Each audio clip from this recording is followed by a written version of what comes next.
All right, good afternoon. Good afternoon and welcome to the Tuesday, the April the 25th, 2017 convening of the Baltimore City Board of Municipal and Zoning Appeals. A couple of housekeeping matters before we get underway. First, those of you who have a cell phone or a pager, any kind of electronic device that makes any sort of audible, electronically generated sound, or maybe not even electronically generated sound, but any kind of sound.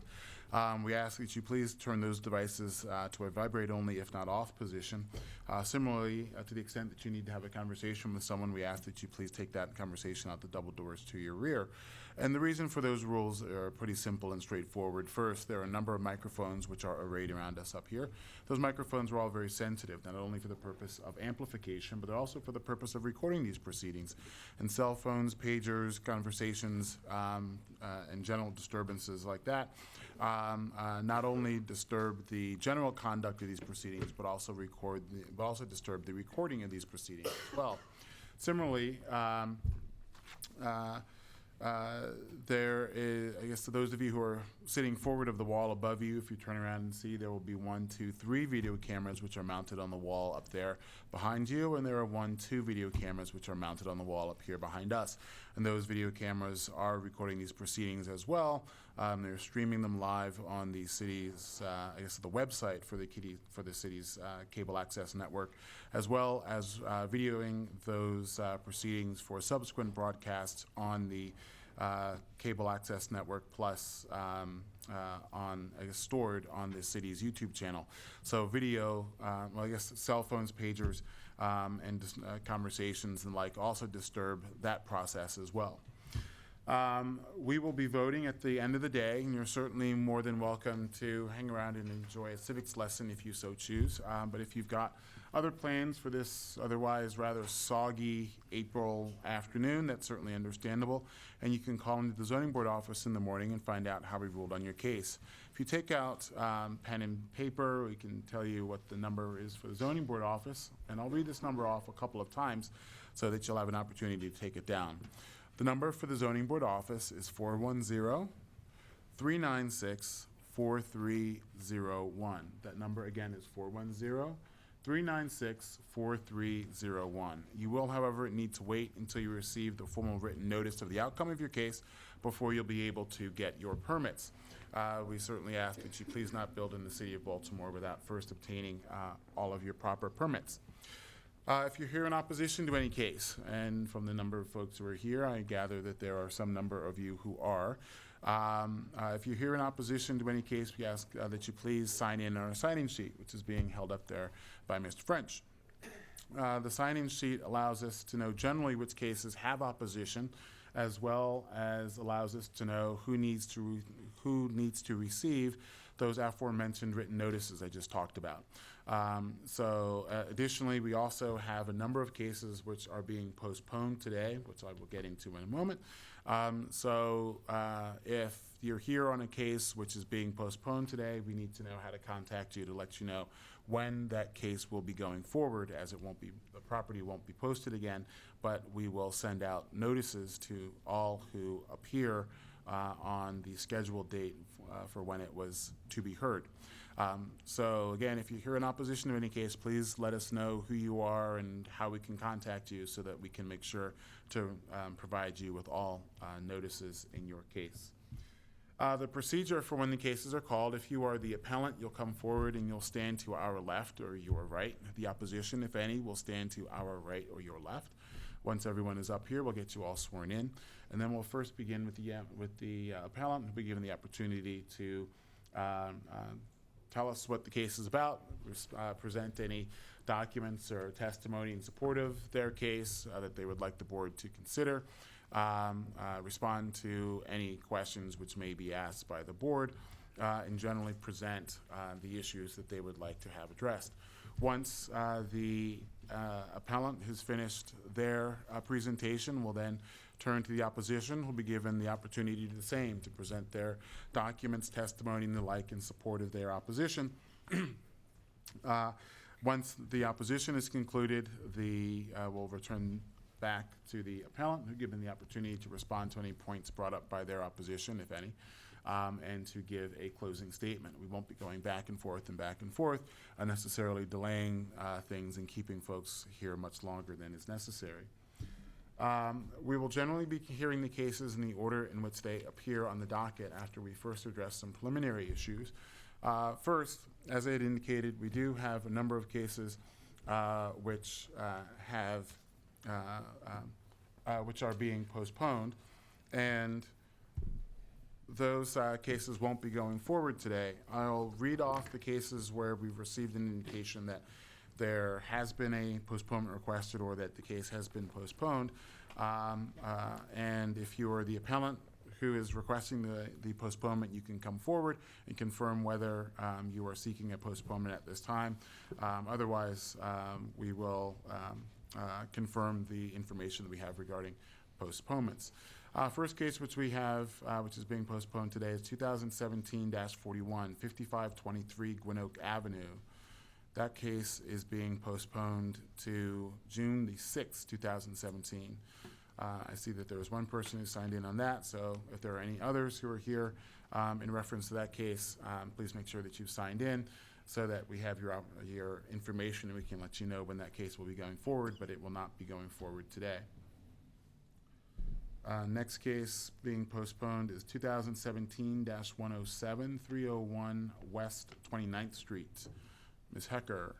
Good afternoon. Afternoon.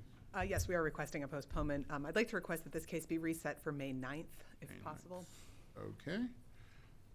And I just want to confirm there's no need to repost the property. There is not. Okay, great. Mr. Tanner, you have the date? Yes. Okay. All right. Thank you Very much. All right. If anyone else is here on 2017-107, that's 301 West 29th Street, again, please make sure that we have your information so we can let you know when that case will be going forward. Preliminarily, it is scheduled to go forward on May 9th.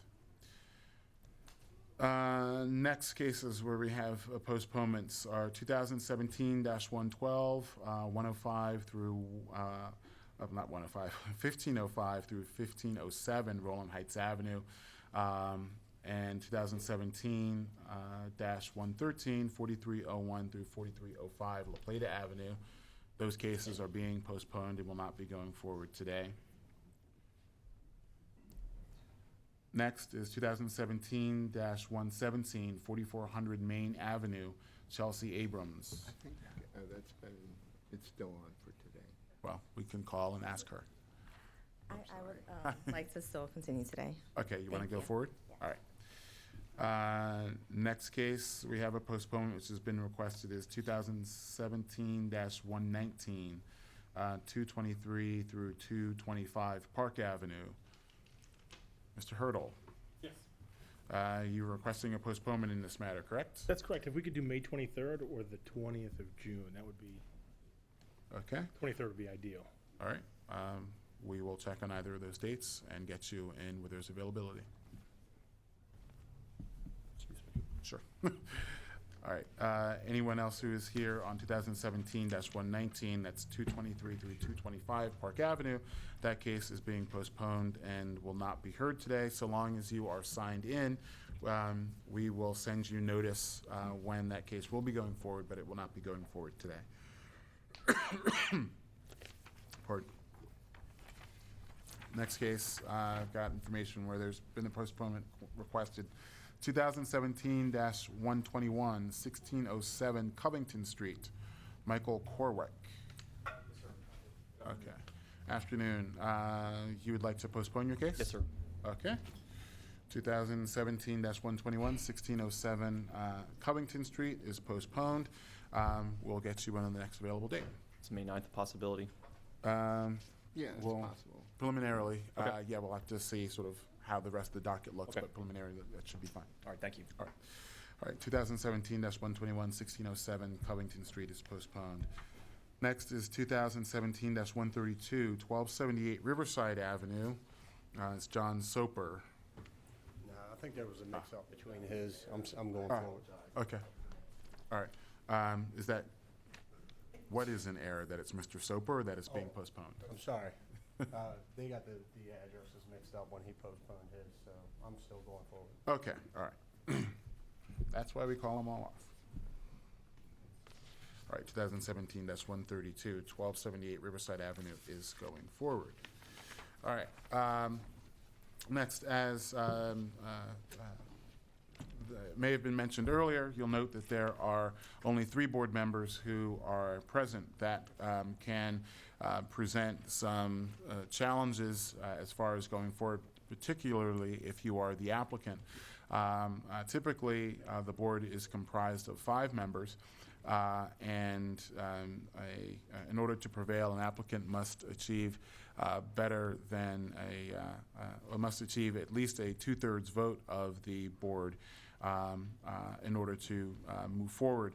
With only 3 members of the board, actually, I guess it's 75%.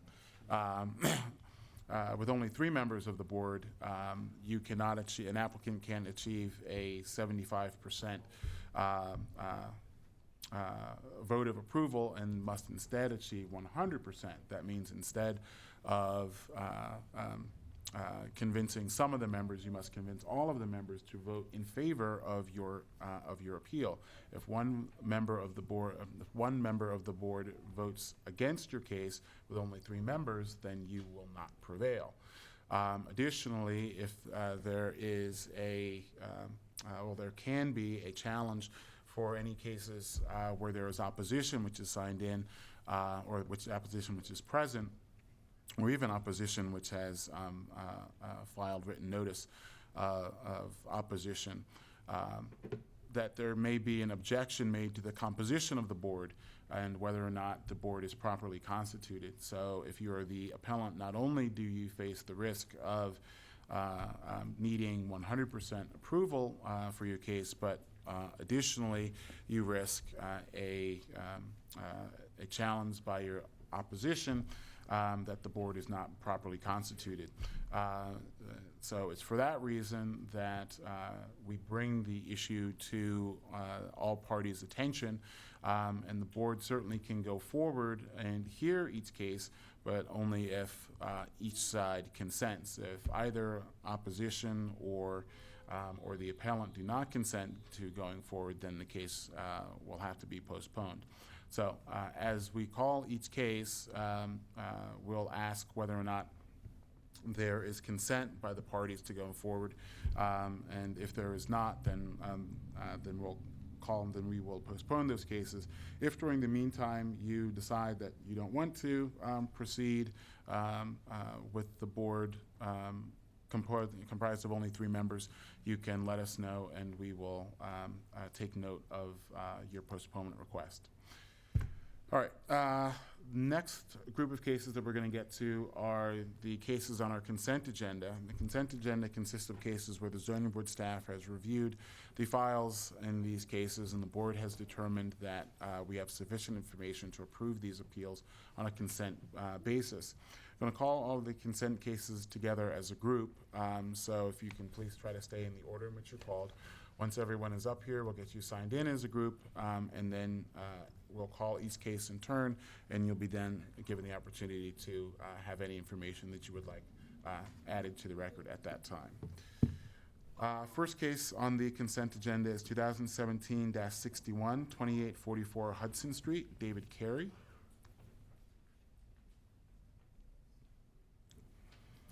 The next case will be 2017-90, 4600 East Fayette Street, Mike Robertson. And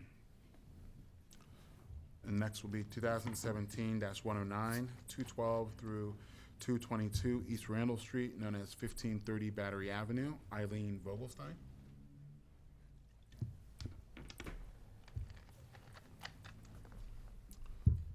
And the next will be 2017-115, 3716 West Mulberry Street. I didn't call it. No, there's opposition anyway. Next will be 2017-116, 2556 Madison Avenue, Stanley Fine.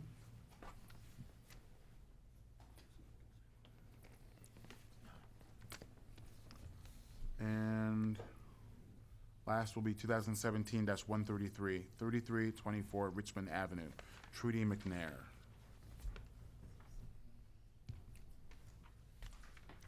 Okay. All right, if all those intending to give testimony can raise their right hands and be sworn, please. You swear or affirm the testimony that you're about to give in this hearing will be the truth, the whole truth, and nothing but the truth? All right, calling the first case, 2017-61, 2844 Hudson Street, David Carey. For the record, Melvin J. Kadensky for Mr. Carey, to my right. Afternoon, Mr. Kadinsky. We have this as an application to expand the first floor tavern to the second and third floors. Is that correct? That's correct. Okay. And we have a notation here about whether or not the applicant will be able to stay within the 25% expansion limit. He will. It's just, I think it's 860. He will agree to stay within the 25%. Okay. And Mr. French, anything for the planning department? Martin French for the Baltimore City Planning Department. If the applicant has shown that there is not an increase of non-conforming use of the property more than 25%, the department has no objection. Thank you.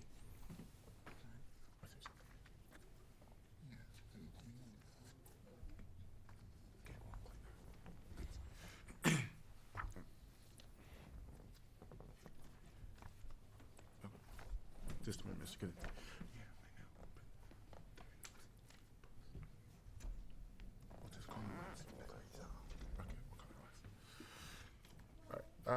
Mr. Kadinsky, do you accept the conditions offered by the planning department? We do. Okay. And is there anything further you'd like to add to supplement the record in your case? Nothing further. Okay. Zoning board staff, having previously reviewed your application, we determined that there is sufficient information to approve your appeal. Thank you. Good luck. Next up, 2017-90, 4600 East Fayette Street, Mike Robertson. Good afternoon, Chairman Washington. David Karseski representing Mr. Robertson. Afternoon, Mr. Krasinski. We have this as an application to add rock crushing to existing concrete manufacturing plants. Is that correct? That is correct. All right. Do we have anything for the planning department? The planning department recommends approval of this application. Thank you. Thank you. Mr. Karseski, is there anything further you would like to add to supplement the record in this case? No, thank you, Mr. Chairman. All right. Zoning board staff, having previously reviewed your application, we have determined that there is sufficient information to approve the appeal. Thank you. Good luck. Take care. Next, 2017-109, 212 through 222 East Randall Street, known as 1530 Battery Avenue. Eileen Vogelstein. Good afternoon. Afternoon, ma'am. We have this as an application to expand a 40-child daycare center to 62 children. Is that correct? Yes. All right. Mr. French, anything for the planning department?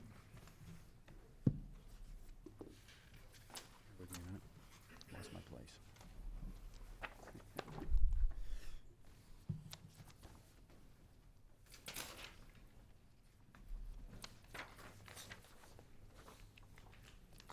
Planning Department recommends approval of this application, subject to the condition that the applicant obtain approval for a passenger loading zone adequate to serve the proposed increased capacity of the daycare center, and assist in managing drop-off and pickup of children to minimize potential adverse effects on traffic on the 3 streets bordering this property, and provide some off-street parking reflective of the new staffing level of the daycare center in order to minimize adverse effects on parking demand in this neighborhood. Thank you. Thank you. And Ms. Vogelstein, are you willing to agree to those conditions offered by the planning department? Yes, we are. Okay. And is there anything further you would like to add to supplement the record in your case? The number of children that we have drop-off from 7 to 9 in the morning and from 3 to 6 in the afternoon. Mm-hmm. At no time are 62 children going to be picked up or dropped off at any one time. Sure. It's all staggered. And the church is in the process of securing a permit for putting additional parking in the back of their lot, which will assist in our parking and drop-off for the children. Okay, that's great. Is that it? That's it. Okay. Zoning board staff, having previously reviewed your application, we have determined that there is sufficient information to approve your appeal. Great. Thank Good you. luck. Next, 2017-115, 3716 West Mulberry Street, Nicole Shaw. Yes, that's correct. Afternoon, ma'am. Good afternoon. We have this as an application to use this premises as 2 dwelling units. Is that correct? That's correct. All right. Mr. French, anything for the planning department? Planning Department does not object to this application, provided this is a continuation of a multiple family use of the property. Thank you. Okay. And Ms. Shaw, you have evidence to support that this is a continuing use of the property? Yes. The first exhibit is a letter from Baltimore Gas and Electric, and it states that these records go back from 1980, and that it was a 2-unit as far back as 1980. Okay. And the second document is from the zoning office. 3716 Mulberry is a corner unit, semi-detached. Here's a picture of the rear of the property. You see the 2 meters in the corner. Here's a close-up of the 2 meters in the corner. I closed on the property October of last year, so the best evidence I could find was from BG&E. And here's the letter that they sent. It tells you that the meter reader, the records for meter set dates, they stopped at 1980, but from 1980 on, it's been used as 2 units. Also, this is the letter from the zoning board, and there's a note. It was a 2-unit in 2011, and then somebody lost the property and lost their zoning for 2 units. I mean, their use permit. Okay. And those are photocopies of the exhibits from the zoning office that the gentleman there gave me. Okay. Would you like us to incorporate this into the record? That would be Exhibit 2. Okay. Anything further? Yes, here are pictures of the property. I showed you the picture of the rear of the property. It's a corner unit, so actually it's not a attached property, it's a semi-detached property. It's actually attached, but Attached on one side, but okay. And these are other properties in the area. It conforms with the neighborhood as a whole. There are lots of properties that have the exact same setup, or you go into the front door. Oh, wrong picture. You go into the front door. These are just 1 block over. If you go into the front door of the building, there's you can show there are 2 mailboxes. If you go into the front door of the building, you go up the steps. There's 1 apartment, and there's 1 apartment to the left. okay, and you'd like us to have these for the record too? 3 and 4. Okay. Here's a picture of my sign. Someone told me to bring it down. Sure. Okay, that's Exhibit 5. And here's a picture of the entryway of 3716 Mulberry. And it shows there's been no material alterations. This house was built like this in 1947. So it is not a change of a use. It's been used that way since 1947. So that's a picture of you come inside. You'll see that the front door and the hallway that goes up. Okay. These are other pictures of the units. If the board needed to see, there's already 2 kitchens, already 2 bathrooms, and there's 2 sets of stairways, 1 in the back of the building and 1 in the front. So it's been set up and used and built as a 2-unit since the beginning of its use. Okay. All right, is that it? Let me look at my notes, please. Oh, also, That's not it. I was going to say that zoning board staff, having previously reviewed the application, we found that there's sufficient information to approve of your appeal. But if you had more to add. oh no, I have nothing else to say. Thank you very much. Have a good evening. I'm good. Now be Stop excused. while now. you're ahead. Okay, thank you. Okay. Have a good day. Take care. Next, 2017-116, 2556 Madison Avenue, Stanley Fine. Good afternoon. Justin Williamson, the law firm Rosenberg Martin Greenberg, my colleague Stanley Fine, representing the applicants Cole and Aish Appeal. You weren't going to help out that poor woman. Good afternoon, Mr. Williams. We have this as an application to use the ground floor as a restaurant with outdoor table service and 2 dwelling units. Is that correct? That's correct. All right. Mr. French, anything for the planning board? Yes, Planning Department reviewed this application, noted that this property has a sufficient front yard area in addition to the sidewalk that can be used for the outdoor table service. The department recommends approval of this application subject to these conditions. A minimum of 8 feet of the sidewalk must remain clear and unobstructed for pedestrian use. The capacity of the outdoor seating area will be not more than 2 4-top and 2 2-top tables and 12 patrons, according to the site plan approved by the Department of Planning. The tables will be limited to those that can seat 4 or 2 patrons and are to be kept against or nearest the front wall of the building. There will be no outdoor bar, no outdoor music, jukebox, or other form of entertainment, and all patrons must be seated for dining and served by waitstaff. Thank you. Thank you.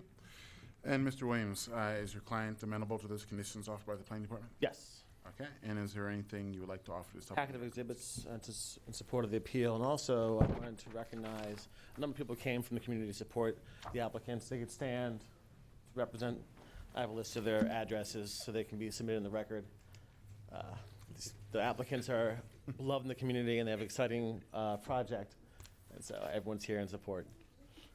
Excellent. Also in that petition, or packet of materials, is a petition signed by over 260 people in the community and letters of support from the Beth Am Synagogue and the Reservoir Hill Improvement Council. We have all that in the record. Okay. Anything further? Nothing further. Nothing further. Okay. Zoning board staff, having previously reviewed your application, we have determined that there is sufficient information to approve the appeal. Thank you. Sure. Good to see you, Mr. Fine.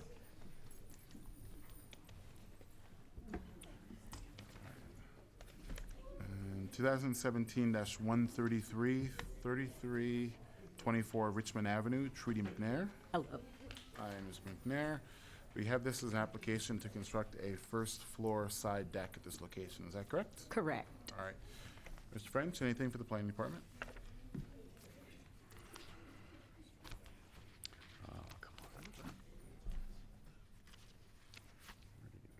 I didn't have that one on consent, I think. Planning Department has no comment on this application. Thank you. All right. And Ms. McNair, was there anything you would like to add to supplement the record in your case? Not at all. Approved. Zoning board staff, having previously reviewed your application, we have determined that there is information to approve the appeal. Thank you. Good luck. All right, and I left one off, 2017-117, 4400 Main Avenue, Chelsea Abrams.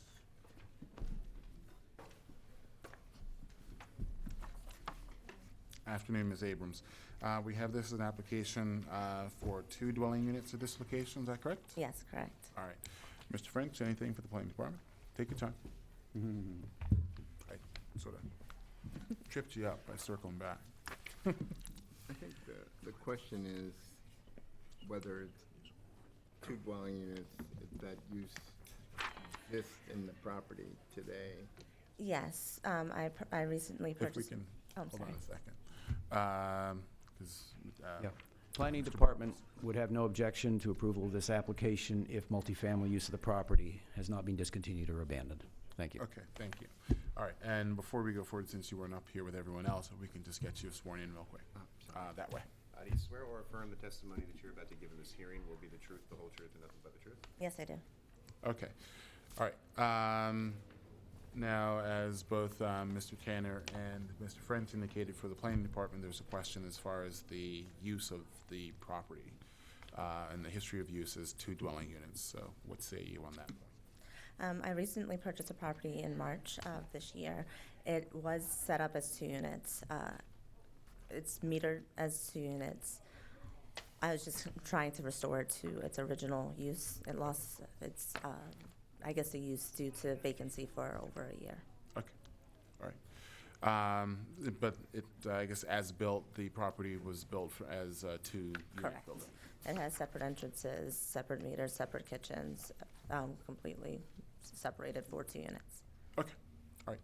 Anything further? No, nothing further. Okay, zoning board staff, having previously reviewed your application, we have determined that there is sufficient information to approve the appeal. Thank Good luck. you.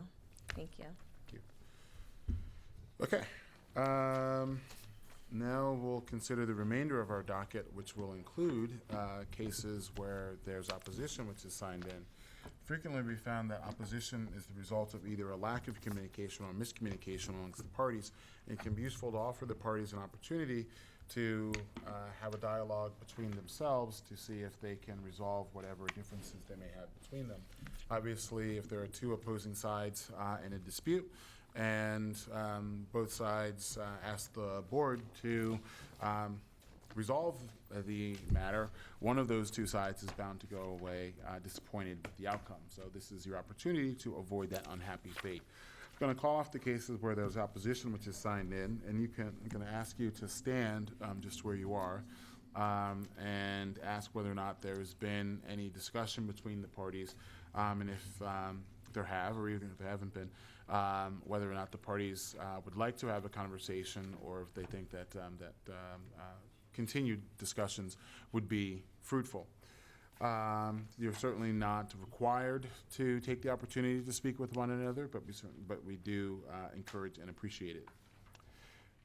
2017-51, 3723 Gwinoak Avenue. Who's here on that case?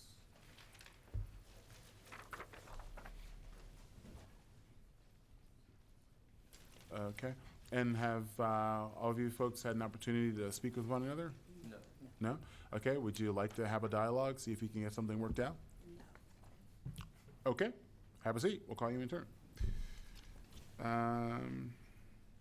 Next, 2017-105, 1016 South Charles Street, Edward Kim.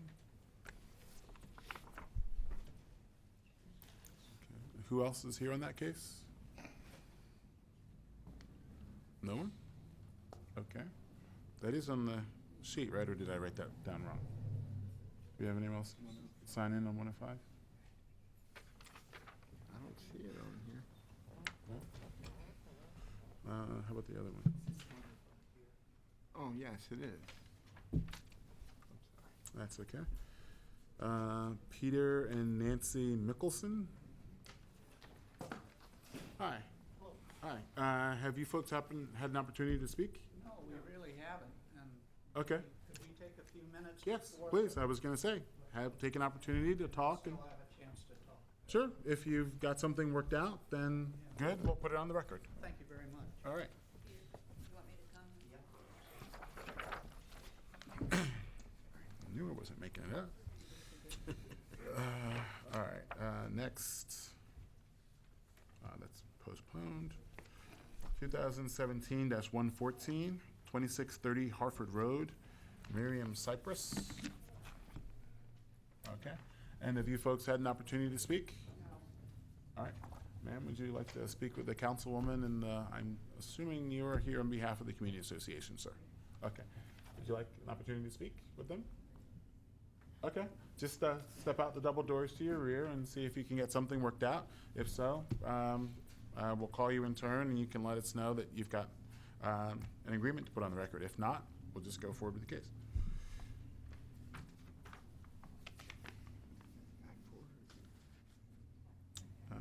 Okay, and that's it for cases with opposition. Okay, I'll call the first one, 2017 -60, 407 through 409 North Paca Street, Nikhil James. All right, calling again. 2017-60, 407 through 409 North Paca Street, Nikhil James. Mr. Henry said he was here. All right. Well, we'll move on to the next one.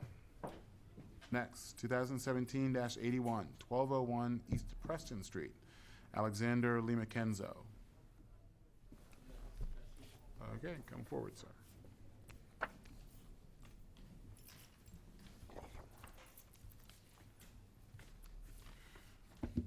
All right, sir, we have this as an application to erect a business identification sign on the front and corner street side of the structure. Is that correct? Yes, sir. All right. If you can raise your right hand and be sworn, please.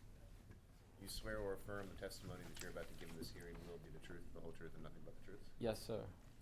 All right. Do we have staff reports? We have one report from planning.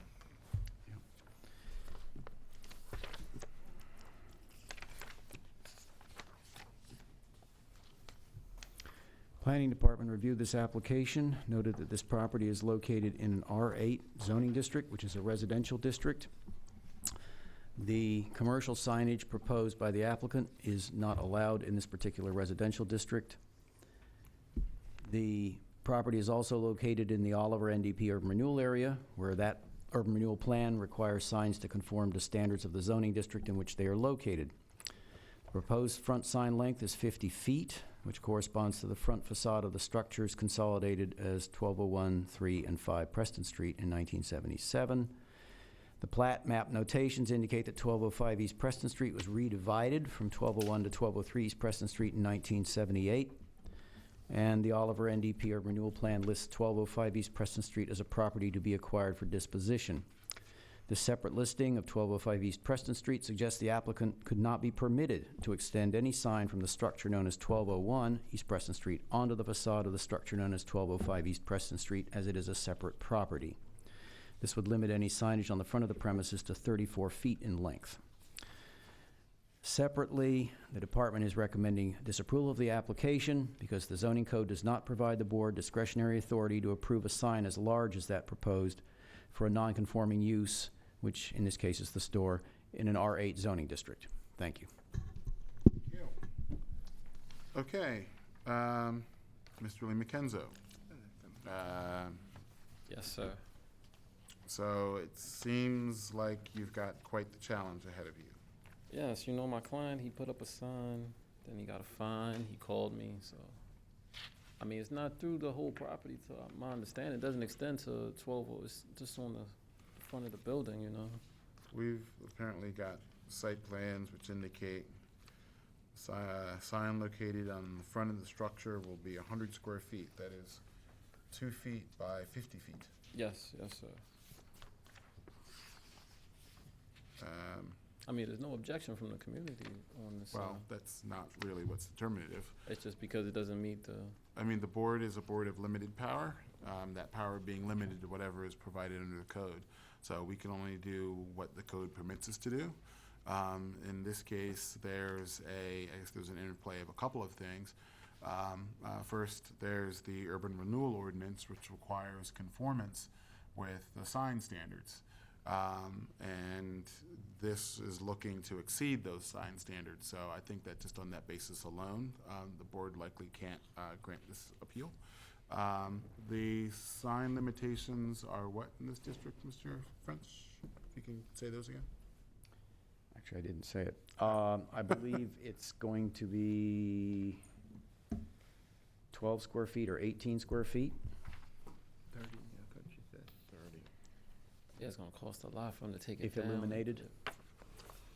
I'm sorry? If illuminated. If illuminated? Mhm. Okay, so that's 18 square feet is the maximum which would be allowed. And is that on the front or the side?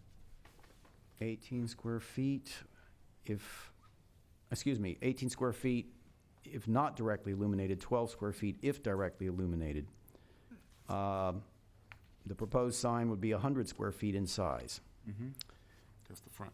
And if confined to the premises known as 1201 and excluded from 1205 East Preston Street, would still amount to 68 square feet, which is way above the amount that is provided in the zoning code.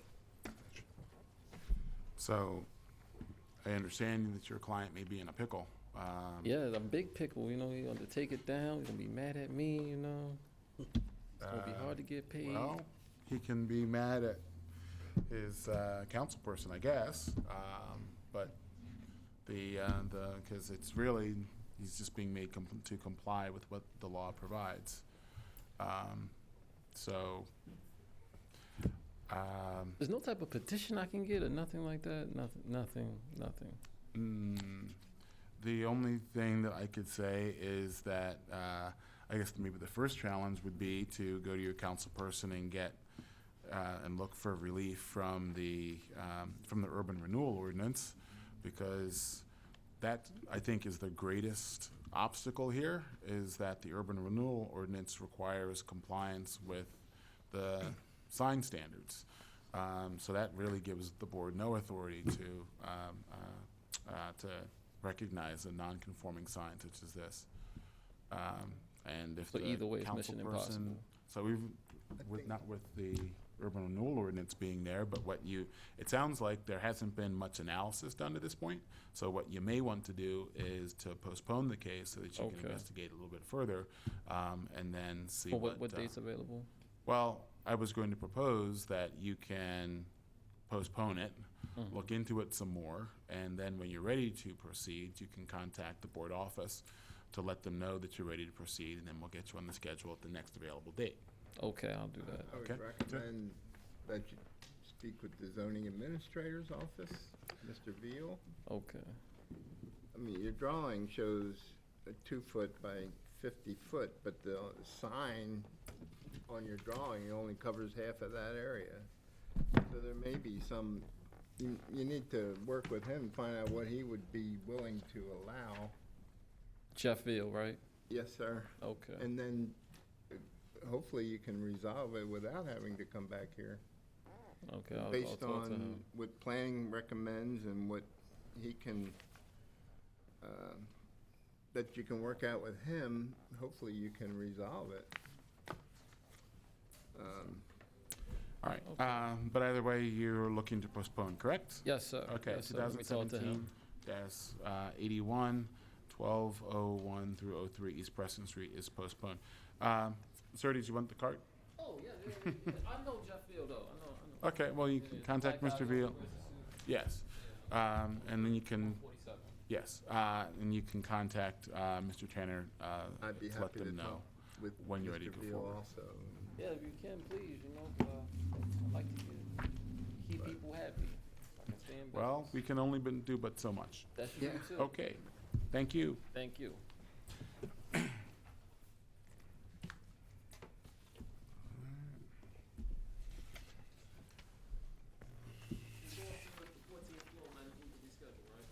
Just call. Next, 2017-123, 2835 O'Donnell Street, Melissa Jacobson.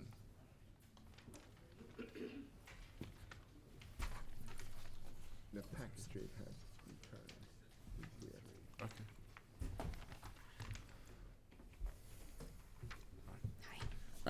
Hi. All right, Ms. Jacobson, we have, this is an application to use number 302 for skincare studio with microblading, correct? Kind of. Okay, we'll go into that. If you can raise your right hand and be sworn, please. Do you swear or affirm the testimony that you're about to give in this hearing will be the truth, the whole truth, and nothing but the truth? Yes. All right, do we have staff reports?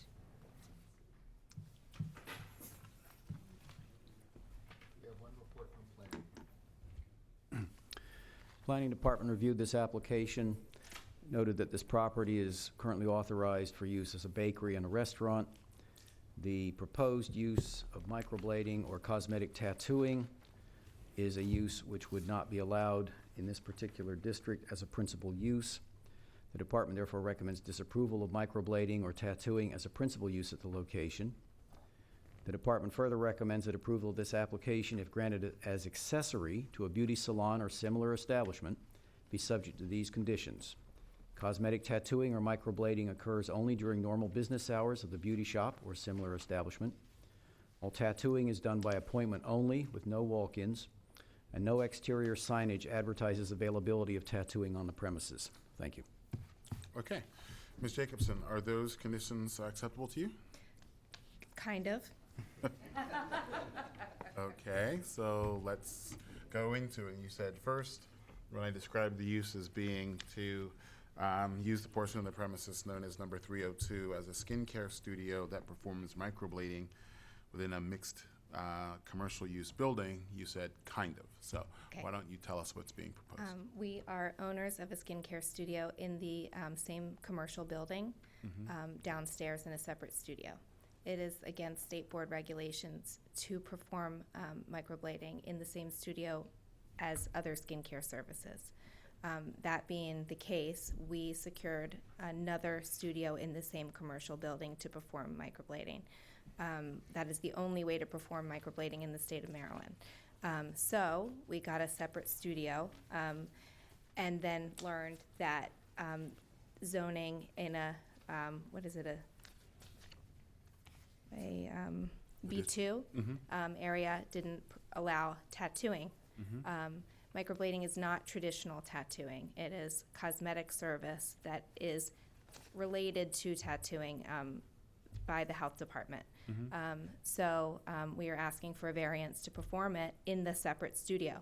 I don't know where the restaurant thing came from because it is in no way a restaurant space. I don't know. I think that's an error. No, what he was saying is that so as I understand it, this is a large building that has several Units. yes, that has several units within it.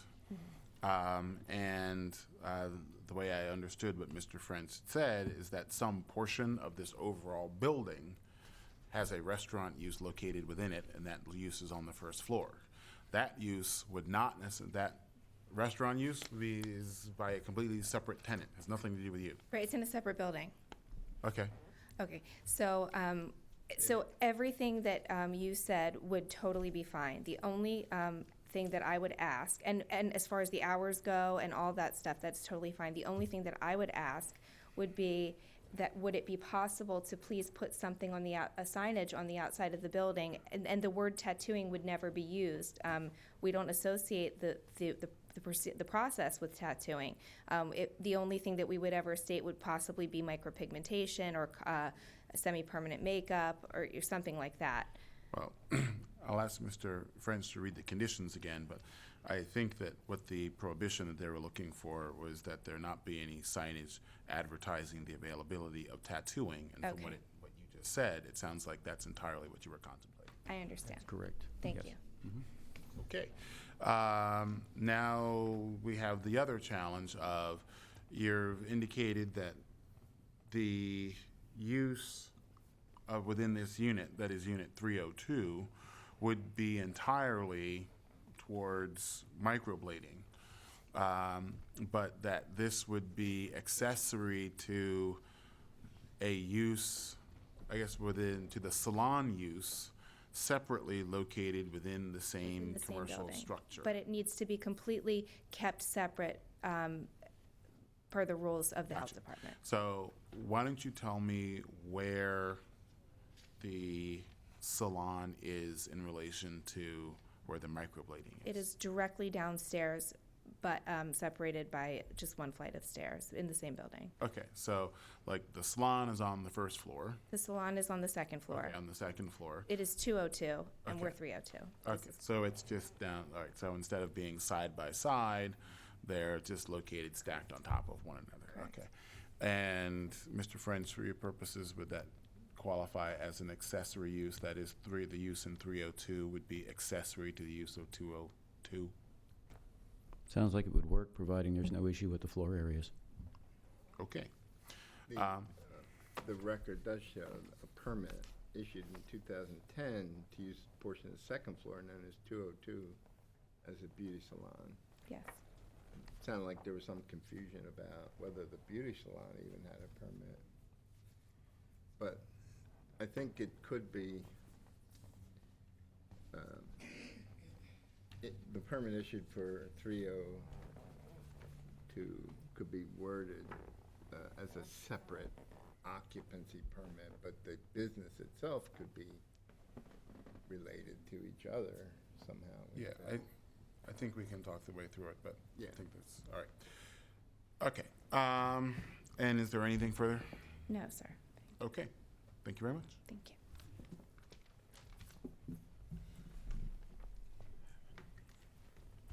Pat's ready. I'm getting through all the uncontested.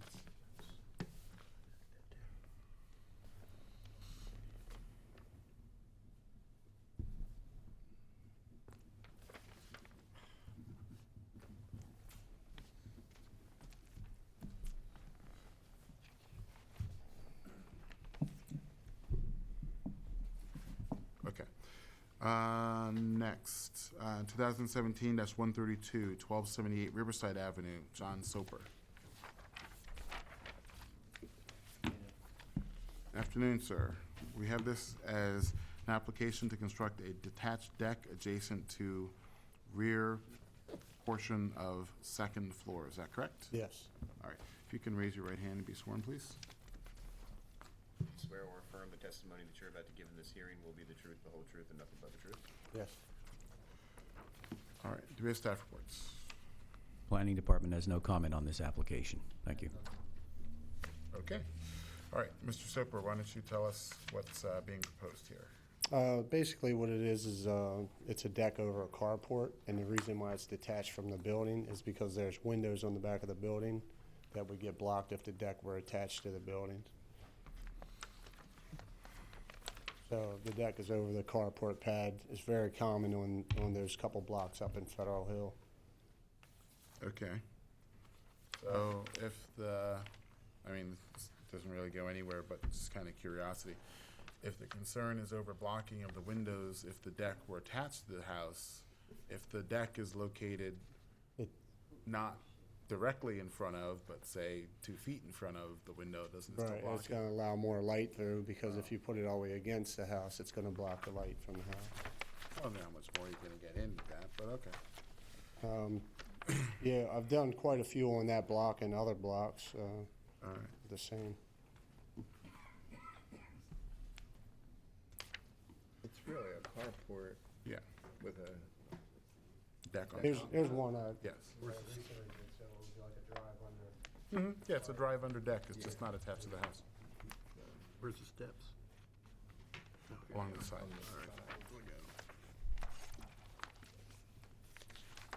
Okay. Any questions? All right, thank you.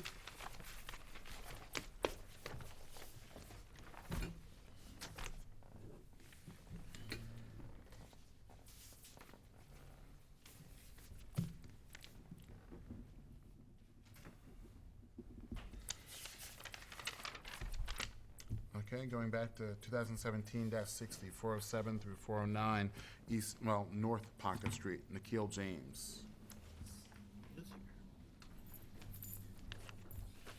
Afternoon, sir. How you doing, sir? Good afternoon. All right, we have this as an application to use the premises to house 5 dwelling, live/work units and 2 commercial spaces as a mixed-use, multiple-family attached dwelling. Is that correct? That is correct. All right. If you can raise your right hand and be sworn, please, sir. Do you swear or affirm the testimony that you're about to give in this hearing will be the truth, the whole truth, and nothing but the truth? Yes. Do we have staff reports? Planning Department recommends approval of this application. Thank you. All right.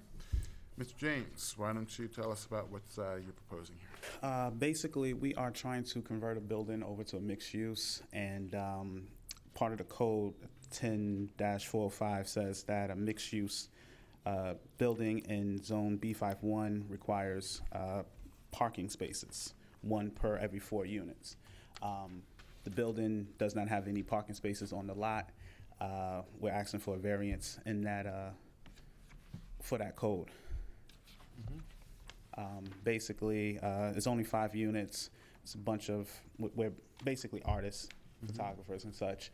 There's plenty of paid parking around the building, specifically in the back. There's 3 paid lots behind the back, and there is street parking at night. Most of us do not have cars. That's pretty much. All right, and looks like from the drawing, from the aerial that we have, that the building covers the whole lot, so there's not, so providing parking just isn't possible? It's not possible. All right. And now we have floor plans showing the first floor commercial.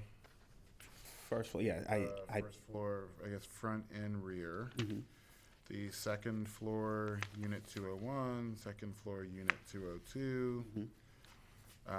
Fourth floor, unit 401, fourth floor, unit 402, and fourth floor, unit 403. So that's all 5 of the units. That's correct. As well as the commercial spaces.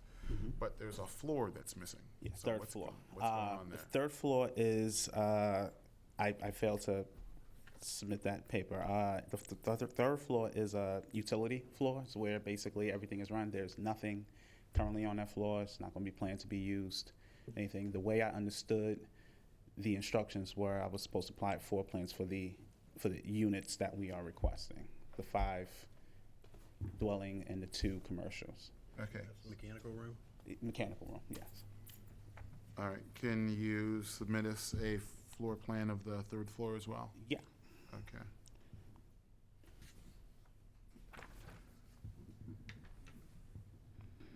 All right. Any questions? Not for me. Oh, sorry. All right. Thank you very much. One quick question though for me. How would I submit that floor plan? You can contact Mr. Tanner. The zoning board's office. Okay. Yeah. There you go. And you can either drop that off in person, if you can make a copy of it and email it, if that's possible. I mean, sometimes people have oversized drawings, and so it may not copy correctly. But so either in person or electronically, put it in the mail, what have you. Okay, cool. All right. Thank you so much. Thank you. Enjoy.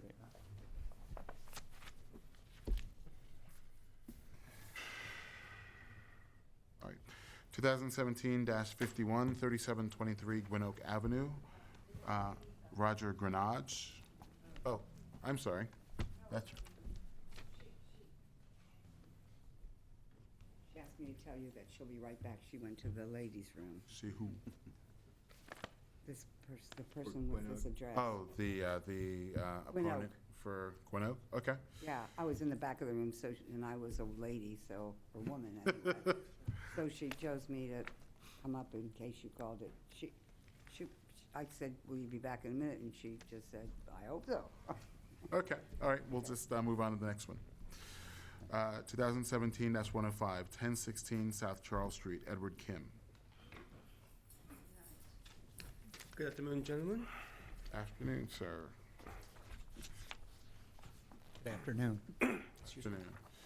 Okay, Mr. Kim, we have this as an application to add accessory outdoor table service to the existing restaurant. Is that correct? That's correct, sir. Okay. If all those intending to give testimony can raise their right hands to be sworn, please. Do you swear or affirm the testimony that you're about to give in this hearing will be the truth, the whole truth, and nothing but the truth? Yes. Okay, and do we have staff reports? Thank you. Planning Department reviewed this application, noted that this property has a sidewalk in front of it, at least 4 feet wide. The frontage of the property is only 15 feet, however. The unobstructed sidewalk, which could remain after placement of some seats and tables, would be approximately 9 feet wide. Therefore, the area that's available for seating is approximately 10 feet of width and 4 feet of depth. This could accommodate 1 4-top table and its seats, or 2 2-top tables and seats. The Department of Planning recommends approval of this application, if granted, be subject to these conditions, in addition to conditions which the board may establish. A minimum of 6 feet of the sidewalk must remain clear and unobstructed for pedestrian use. The capacity of the outdoor seating area will not be more than 2 tables and 4 patrons. The tables will be limited to those that can seat 2 patrons and are to be kept against the wall of the building.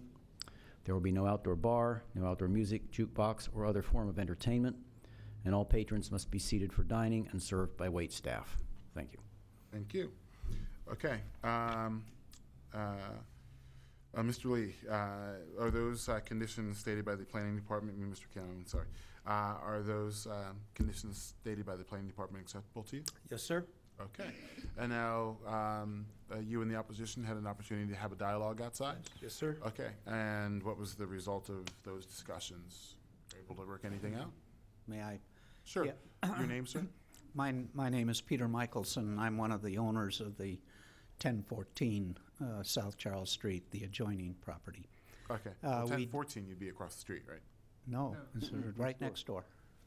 Even. Oh, okay. And oh, this is 1016. Michelson, I'm sorry. It's Mickelsen. We pronounce it Michelson. We're going to withdraw our objections. Okay. With a condition, Okay. if we may do that. Sure. And the condition is, and we've agreed to this, that it has to meet the planning board's rules and recommendations and so forth. We do believe that a new schema, and I don't know how the planning board made their recommendations because it was based on the schema that has been presented by Mr. Kim. That is inaccurate. Okay. And what we'd like to do is sit down, draw a correct schema, and present that to the planning board. Okay. And if they have no objections based on that correct schema, we'll certainly withdraw our objections. We support Mr. Kim's business. We're patrons of the business, and we sure don't want to hurt a small business. Sure. Okay, and Mr. May Frank? may I add to that? Yes, yes. I concur with the gentleman to my left. The schema I presented was for 2 deuces, two 2x2 tables on each side. But based on his comment, my measurement was off by 1.5 feet. So according to the planning board, they recommended only 2 deuces, not 4, which I concur with, Yes. which will alleviate any issues of congestion by another 2 feet. Yes, yes. I was going to point that out. I concur. By asking Mr. French if the dimensions which had been discussed would be consistent with what the planning board has offered as their condition, and it sounds like Mr. Kim does agree with that. So, Yeah, it sounds like that it's only 1 2-foot table on each side of I their concur with that, entranceway. yes. Yeah. Right. Two top tables and seats. Altogether, Thank- 1's 2. Right. yeah, okay. I think that probably solves our concerns. Okay. Well, thank you very much for having a dialogue and, speaking with one another and getting things worked out. I don't know if you need any more, or, I don't think so. I was going to say, I think we would need a revised drawing. we'll do, I think Mr. Kim and I can do that. We'll Yeah. sit down and I agree. was going to say that, Mr. Kim, if you can, I guess, just submit that to us once the both of you have an opportunity to go out and do the measurements, and once you've got something that you've drawn up and that you both agree on, just send it into the board, and then we should be done. My experience of laying out ball fields for 40 years will help a correct scheme. And just submit that to the zoning board. Yes, you can. There's Mr. Tanner's card. You can email it into him. Okay, very good, thank you. Card too, if you have it. Sure. All right, thank you. Thank you very much. All right, take care.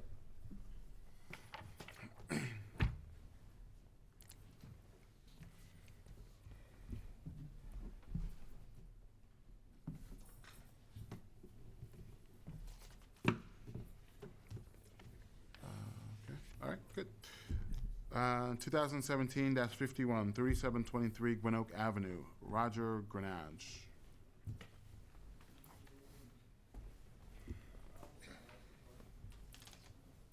Good afternoon. Afternoon, sir. Come on up, folks.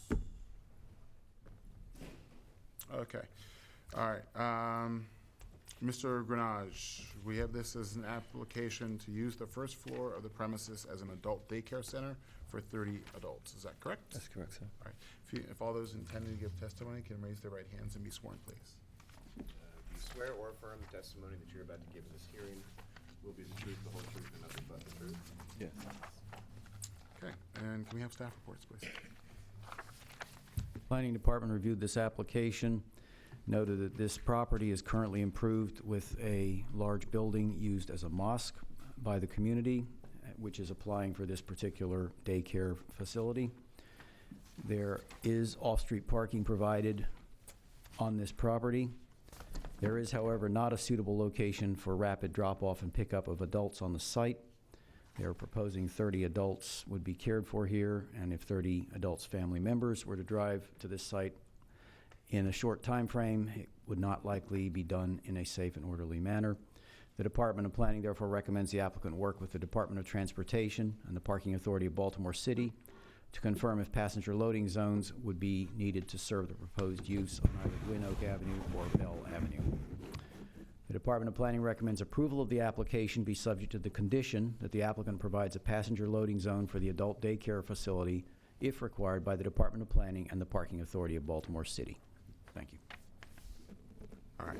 Mr. Grenage, are those conditions offered by the Planning Department acceptable to you? Yes, first, I'd just like to comment about how the residents are transported. This is an adult daycare center. Yes. I didn't, did you say yes, they were, the No. conditions are acceptable, or no, they are not? No, some of them are, some of them aren't.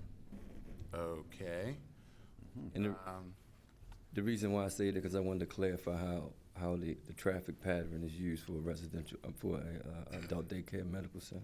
Okay. So the Planning Department department has said that they are willing to agree to your proposal, willing to be in support of your approval, provided that you agree to the conditions which they are offering. If you are rejecting that, then they, I will imagine, say that they are not in support of your proposal. Had you, before today, had you gotten any input from the planning department about what it is they would be seeking, or? No, we haven't. Okay. Would you like an opportunity to have a dialogue with the planning department to see if you can work to address the matters that they have identified in their conditions, so that maybe they would be willing to support your proposal despite, you know, maybe there's a set of conditions in which you all can agree? Sure, sure. Okay, all right. Now, to have that discussion, you'd need to have that with the community planner, I would guess? Yes, that would be correct. Which would not be today, so you would have to postpone for today so that you can have a dialogue with the community planner. Would you like to do that? Yes, I think we should do that. Okay, all right. And ma'am, your name for the record? Catherine Thomas. Okay. I'm the Vice President of the Howard Park Civic Association. Okay. And Ms. Thomas, the applicant has decided to postpone this hearing today so that they can have a discussion with the planning department about their concerns. I know that we had previously offered the parties in this case the opportunity to have a dialogue between themselves. Whether or not you want to use the intervening delay to have that dialogue, I guess, is up to the both of you.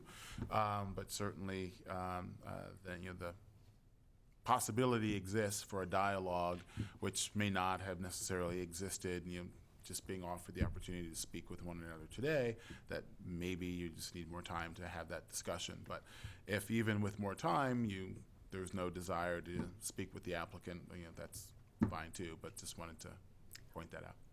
My only concern is I came down here for another issue, and I was surprised to see that the mosque was on the calendar.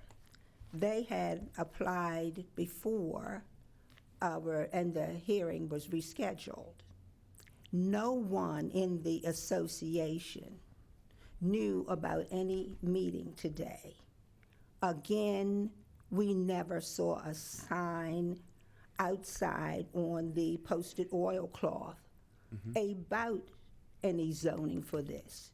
Okay, so it appears that that the property was posted, or either this matter was set for a hearing in March. Yes. And so the matter being postponed from that initial date, there wouldn't have been a posting at that time. I do not recollect whether or not there were if there was anyone who appeared, or if the case was postponed prior to the day. But that was a snowstorm. We didn't have hearings. That's right. Oh, that's right. That is when that snowstorm was. So because the matter was rescheduled from a prior time, postponed hearings, the property doesn't get reposted.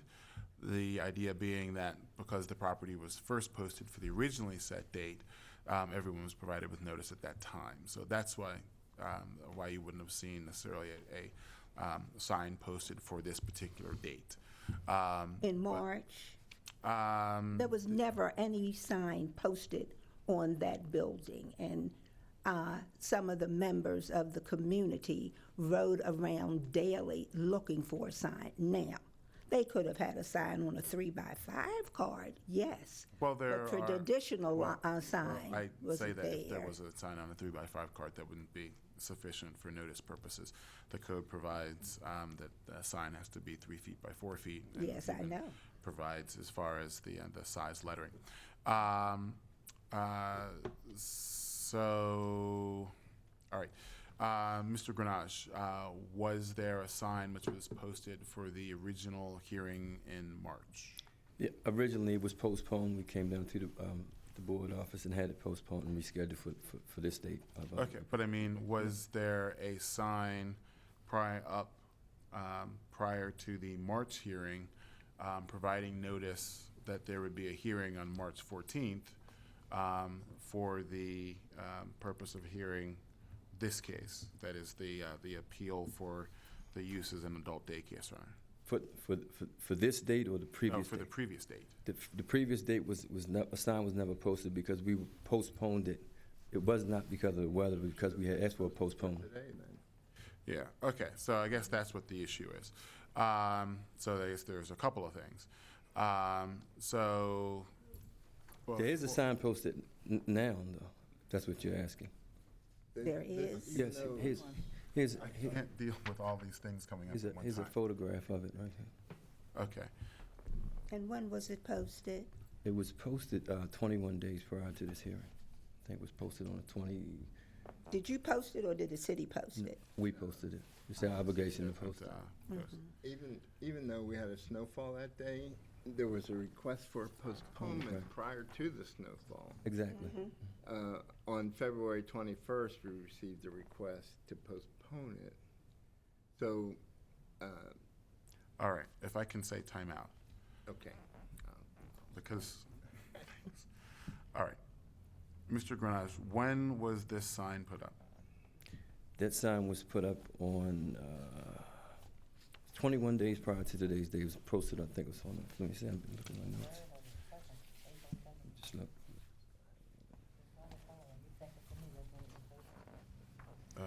I looked to see if there was any posted, information there. it was posted prior to the 21 day. Okay, all right. So you stated, that doesn't tell me anything. We gave him a new posting form that said it needed to be posted by April the 4th. Okay. It was on the 3rd. It was April 3rd. At first you said the Okay, second. now it's the okay, folks, we cannot have everyone talking at one time, please. All right, so it's your testimony, sir, that the property was posted for 21 days prior to today's hearing? Yes. Okay, and you brought photographic proof of that. Is Right. there anything that you have which can indicate when that photo was taken?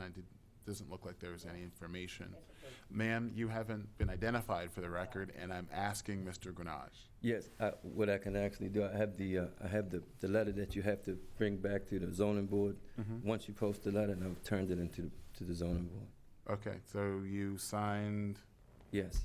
all right, what do you pointed to something. Do I you had have it a in copy my of it? bag, and I also turned one into the zoning board as well, because you have to make a copy of it. Okay, if you want to just take a minute and get whatever papers you need. I have it. Can we let him do it? Okay, sorry.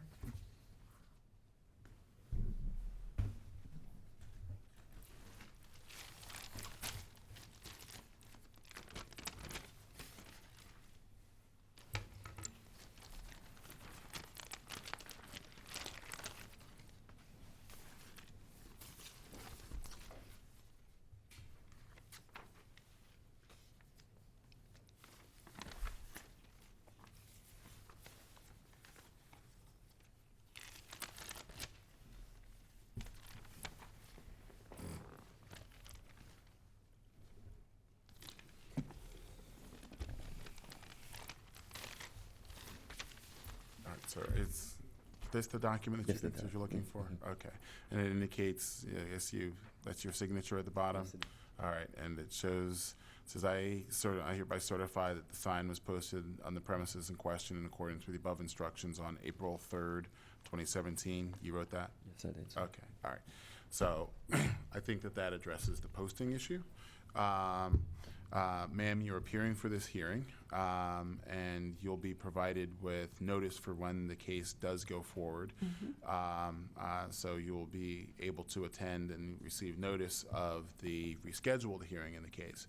But the case for today is going to be postponed. And Mr. French, did you have any information as far as who Mr. Grenache can contact to discuss the proposed conditions? It would be Chad Hayes, who is the community planner for the West Planning District. Okay.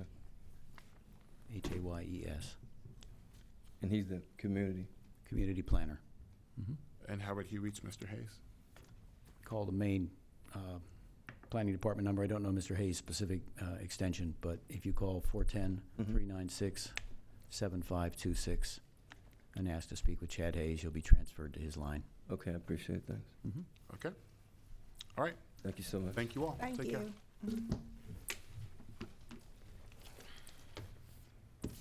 Sorry. That's okay.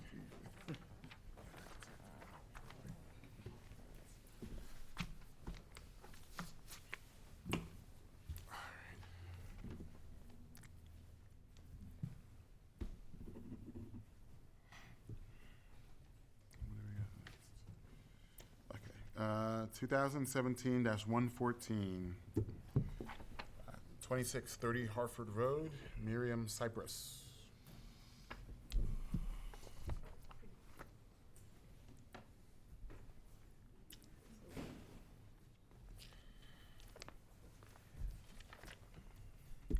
Afternoon, ma'am. Okay.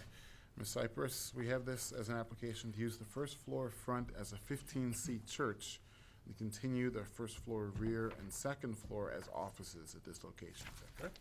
Yeah, we use the first floor, but not the second floor. I don't know how that part got in. Okay, we'll get into that. If all those intending to give testimony can raise their right hands and be sworn, please. Do you swear or affirm the testimony that you're about to give in this hearing will be the truth, the whole truth, and nothing but the truth? I do. Yes, I do. Okay, do we have staff reports? Thank you. Planning Department reviewed this application, noted that this property was last authorized for use as a commercial school and as offices. The applicant is requested to inform the board if either of these approved uses would be replaced by the proposed use. The reason for this is because there are parking requirements associated with the proposed use, and there is, in this situation, no ability to provide off-street parking on this site. The amount of parking variance that would be required for approval of this use would be 100%, which is greater than the variable amount the board is allowed to authorize by the zoning code. The department recommends that the applicant provide the board information showing that the church has leased sufficient off-street parking, meeting zoning code requirements, to serve the proposed use of the property in order for the application to be approvable. In the light of those conditions, the department recommends disapproval of the application unless the applicant demonstrates that there will be sufficient off-street parking, meeting zoning code requirements, provided to serve the proposed use, because the amount of parking variance required would exceed the board's discretionary authority provided in the zoning code. Thank you. Thank you. And Mr. French, just for the record, what's your calculation as far as necessary parking? The requirement is one space for every 4 seats. They're proposing 15 seats capacity. They need to provide 4 off-street parking spaces. Okay, thank you. All right, Ms. Cypress. Yes. This really comes down to what is the available parking. And did you have, were you able to have a conversation with your opposition? Yes, we did, but, And was that fruitful at all, or? well, no, well, I understand where she's coming from, but I'm not the owner of the building, and the owner did not tell me that we have to have user permit or the situation about parking. He never said anything. I only, this is my first time down here. I don't even pretty much know what's going on.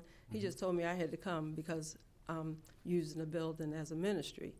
But I feel that he's the owner. He should have let us know that at the beginning, that you have to have these things, though. He seemed like to me he should have taken care of that. I don't know.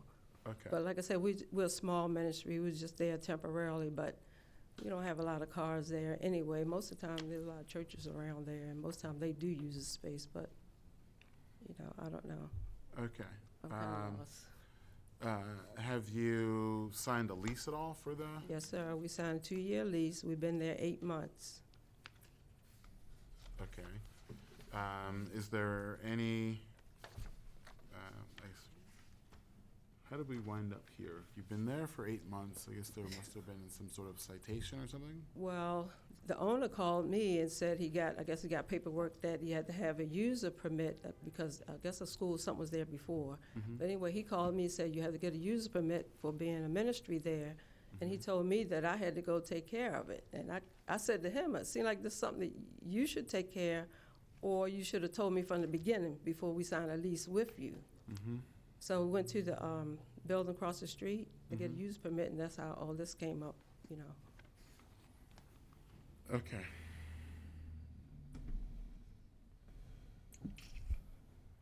All right, why don't you tell us a bit about your ministry, both as far as the hours, the days, how many members you have, et cetera. Right, we come there on Sunday. We have about it may be about 15, it may be 20, but some don't hardly come. Like I said, we're beginning ministry in the small. We come on Sunday, and we're usually there by 9. And we usually finish about like around 1 o'clock. Wednesdays we're there from 7 to 8:30. Occasionally we may have something on Saturday, but that's pretty much it. So Sundays 9 to 1, and then Wednesdays, what were that again? 7 p to about around 8:30. All right, you have 15 to 20 members? Right. Okay. And sort of, are your members all ages? Are they predominantly elderly? Are they predominantly younger people? Are they just a mix of everyone? It's pretty much a mixture. I think we may have a few young people, but not a lot. Okay. Yeah. And do you use any equipment, any amplifiers, microphones, yes. musicians, et cetera? Yes, we have it, but we don't have a musician right now. I'm sorry? We don't have a musician right now, but yes, we have the mics, and we have a little keyboard and things like that, but we don't have a musician right now. Okay. Drums, anything like that? Yes. Okay.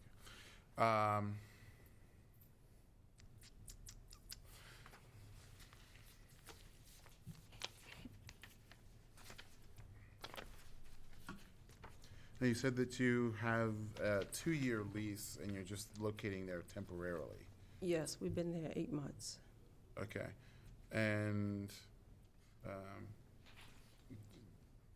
is it that you're planning to move into other space that isn't ready, or maybe you move from a space where you were before and there's something needs to be fixed there? So No, we don't have a space. We were somewhere temporarily, a room that we were using in a building. So we was there until we find a place. So that's why I said we were there temporarily. He gave us a 2-year lease, so we don't plan to stay there. Okay. We're just there till we find what we need. It's like I say, it's a beginning ministry, so we're just trying to grow and move forward. Okay, so you're in the space until you can find a more permanent home. Right. Okay. Right. And you've been there for 8 months. Yes. Is it your intention to look for a new location as the end of your current lease approaches, or are you actively looking even now? Well, we're starting to, because we have to do the lease, because it gave us a 2-year lease, so we can't just, leave with that. So it will be, as like now, we'll be there almost a year, so we know the look to keep, really looking more for places, but we are in the process of looking around. Okay. All right. Anything else at the moment? No, I just like Miss Pat, she was saying with the neighborhood and things that they're trying to do there, but I was trying to let her know, I didn't know. The owner, he's the owner. He just leased me the place, so. Okay. All right. Councilwoman? Yes, I mean, these are victims of the owners. If you can identify yourself. Oh, I'm sorry. Mary Pat Clark, Baltimore City Council, and this property is in my district. It's in the Coldstream Homestead Montebello community. And these young ladies and their congregation have certainly been ill-treated, ill-served by the owner of the property, who very well knows the routines of city government, and very well should have advised them before they signed a lease that they will be required as a church to have off-street parking spaces, and it's a 100% variance, which is beyond this board's authority. And when we were talking outside, and I'll repeat it here, I would be very happy to go to the landlord and tell him to refund the unused portion of a lease that was based on off-street parking spaces, which he knows that building does not possess. I'm very familiar with the building. For years and years, the landlord and associates ran various programs there. This is the first time I recall a church, but we have many, many churches along the Hartford Road corridor in Chum. We have a plan.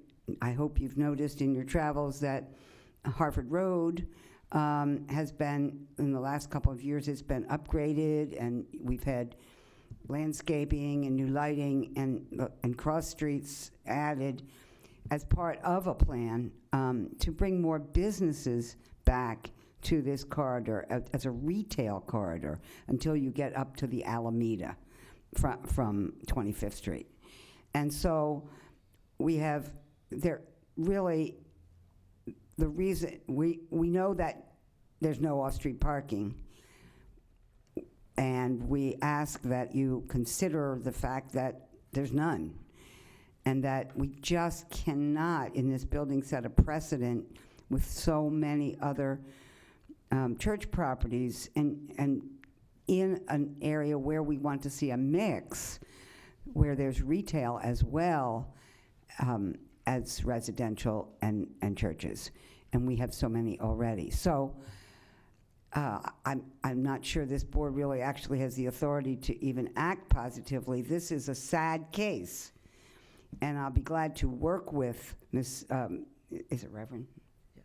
Reverend Cypress, with the owner, if they cannot go back in there and continue operating, because he knows better, and he should know better, and he should have treated this constituency, this congregation better. Thank you. Okay. Question, Councilwoman. Are there any alternative locations that you're aware of where this church may be able to locate within your? I mean, I can't do that off the top of my head. I didn't. I can understand if you but I mean, I'd be glad to work with them on that, where there is off-street parking. Remember, the application's for 15, but sometimes it's 20. And I'm sure that Reverend Cypress is going to enlarge her new and growing flock as she goes along. So it'd be good to find a place where there's, I'll get it in a minute. Thanks, Mark. Where there's adequate parking to expand. So on the appeal that's here, so for 15 members, as Mr. French had indicated, the parking requirement is 1 car per 4 seats. So here Correct. it would be 3 3/4 seats. You rounded up, of course, to 4. I know he rounded. Yeah. And even if it were, I guess at 20, then you're talking 5 as far as, so It's not, we're not talking about the giant shopping center lot. That's correct. But we are talking about a 100% variance in a community which is objecting to this use in this location, this use. And we're familiar with the inside of this building from years ago. This use lends itself to offices and commercial and retail uses that we need on this avenue as we sort of mix-use it more than it is today. What I was going to suggest is, it sounds like the parties aren't really necessarily opposed to one another. Not at all. We've never even met before, and I have I feel sorry for this congregation. That it may be useful. You've indicated that you would be willing to work with the applicant to approach the landlord about the lease problem that's there. And you Yes. also indicated that you'd be willing to assist the church in finding more suitable location. So Let me say, it's going to be easier for me to go to the landlord once I know where he is right now. I know I can do that, and I will. I'm not a real estate agent, so I can do my best. I mean, I can do my best to try to find properly zoned places with proper off-street parking. I'm not promising I can come up with something. Oh, and I didn't. mean to Okay, suggest I just don't want to. Just offer as a suggestion, on more than one occasion, I've attended church who was renting the space from another church. So Oh, yeah. in other words, this church has service inside an existing church building at just different times of the day. So you Yeah. typically earlier on Sunday or later on Sunday. It may be that, and I'm thinking of one in Hamden that I've attended not so long ago that has that arrangement. Just throw that out there as you're searching. So what I was going to suggest is it Good may one. be useful Thank you. To postpone the hearing so that you can go to the landlord together and say, this needs to be worked out, and that this location doesn't work for the community or for the church, and if you can assist the applicant as much as you can, as far as trying to mediate with them as with finding an alternative location, not necessarily that you would be brokering properties, but if you could help them as far as putting them in touch with people, either whether they may be, as Mr. Barb suggests, possibly other churches within your district that may have space that may be available that's kind of close in the location, or to the extent that you know of any commercial brokers that you may just simply know, then who you could put her in touch with so that they could find an alternative location. That's kind of what I was having in mind. I hear what you're saying, Mr. Chairman, with all due respect. We had a long discussion outside about whether to postpone or not. And the Reverend made a decision that she needs to be here, she needs to be heard today. So unless she's changed her mind, let me say this, no matter what I do, there's not going to be off-street parking on this property. Now, I can go to try to get the lease, get the lease to end in timely fashion based on this condition that the congregation didn't know about. I can do that. But I can't make this property have off-street parking. suggesting- No, I know that. But so, and the decision was made not to postpone. I mean, otherwise, I'm asking him to refund a lease. I think that what frequently happens with people in these kind of situations is that they may have a misunderstanding of the process.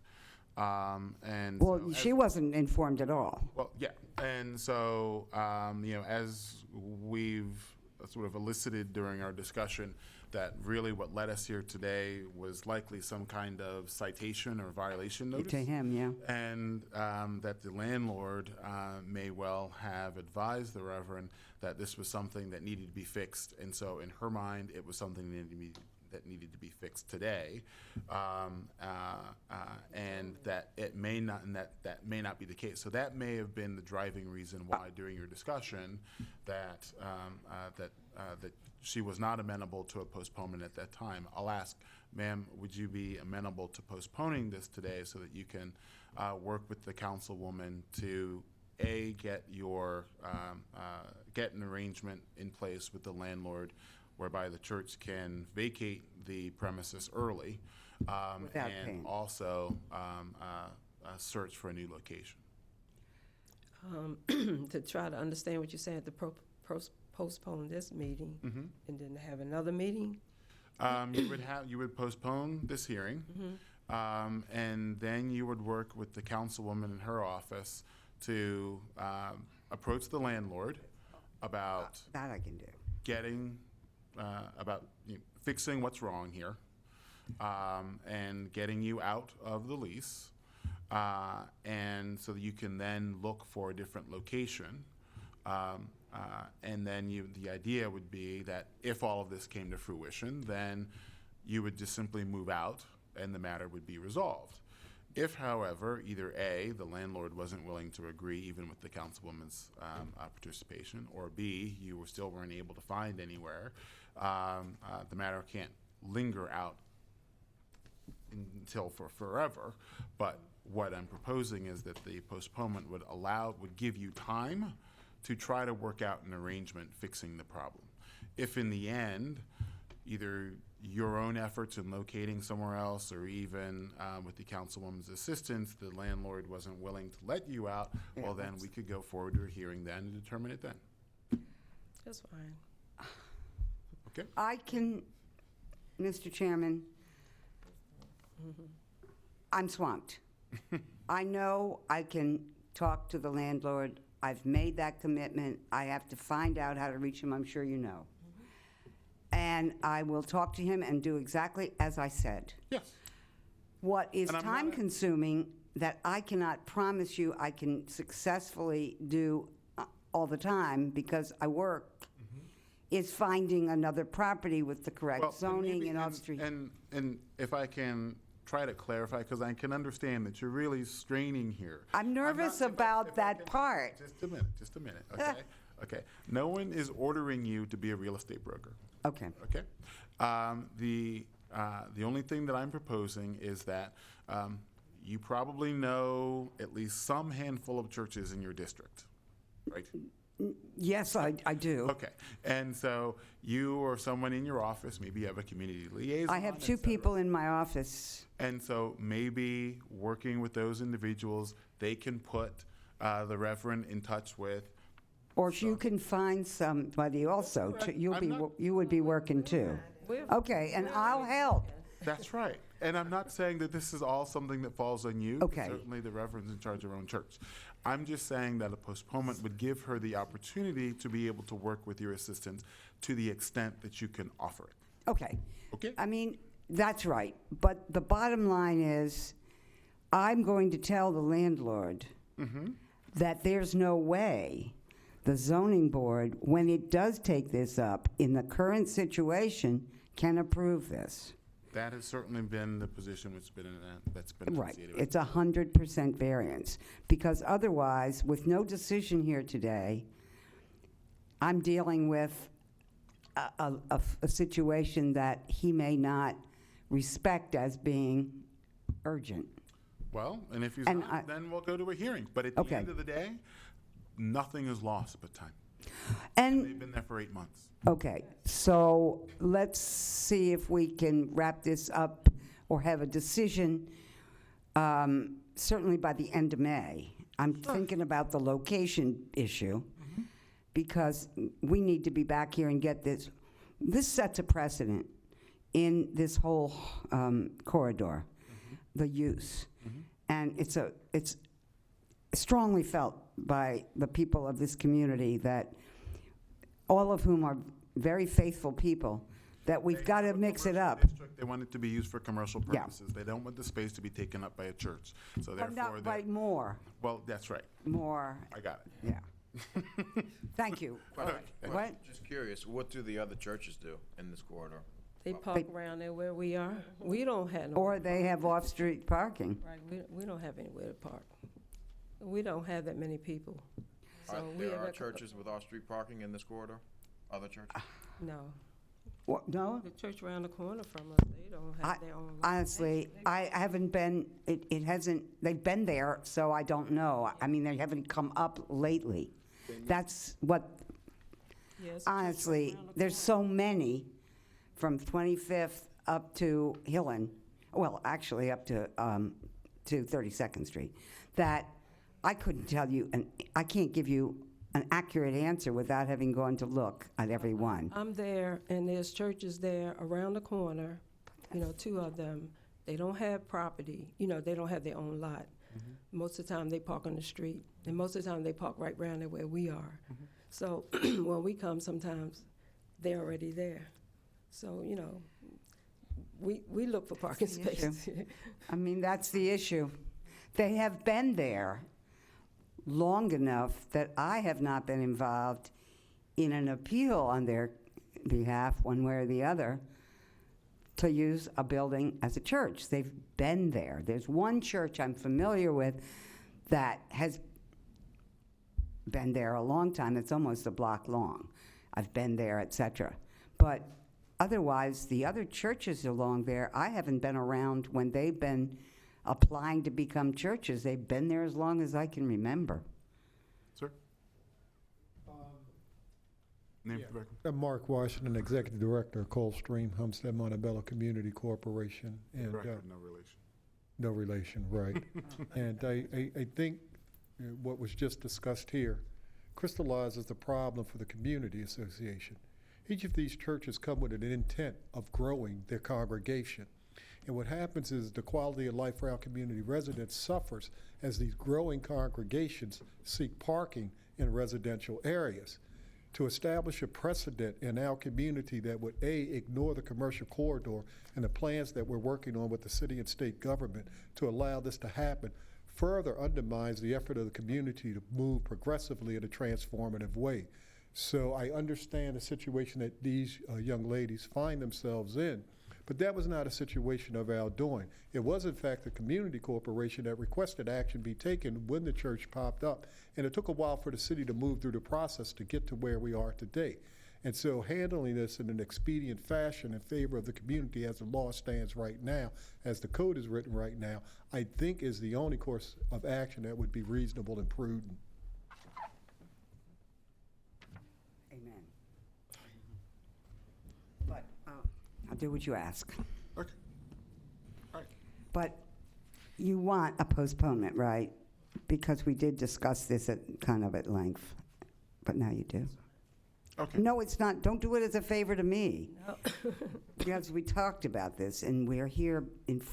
Right. I guess we have to postpone. I mean, nothing more we can do, after you got to get with the landlord, because really all this began with him. Okay, so what you're looking for is some compensation from this 2-year lease that you've entered into. Whatever, because, he knew about it, so it just has to be straightened out. That's all I know. And I think that it sounds like you both are united in that regard. Yes, absolutely. Okay. 2017-114, 2630 Harford Road is postponed. We'll preliminarily set, what's our hearing schedule in May? I need to get 23rd.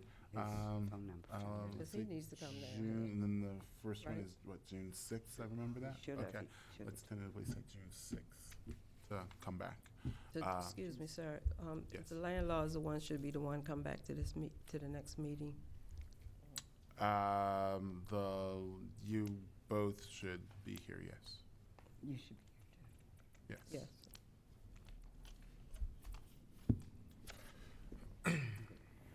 Okay. All right. Yeah, thank you. Thank you both. Thank you all. Okay, so. You probably don't have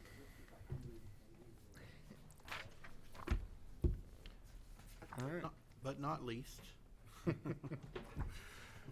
All right, next up, 2017-127, 2300 Garrison Boulevard. Yes, sir. Good afternoon, sir. Afternoon. You are Michael Douglas? Yes, sir. Okay, Not that one. I was going to say, you'll note my disappointment. You did not appear with Catherine Zeta-Jones. Mine too.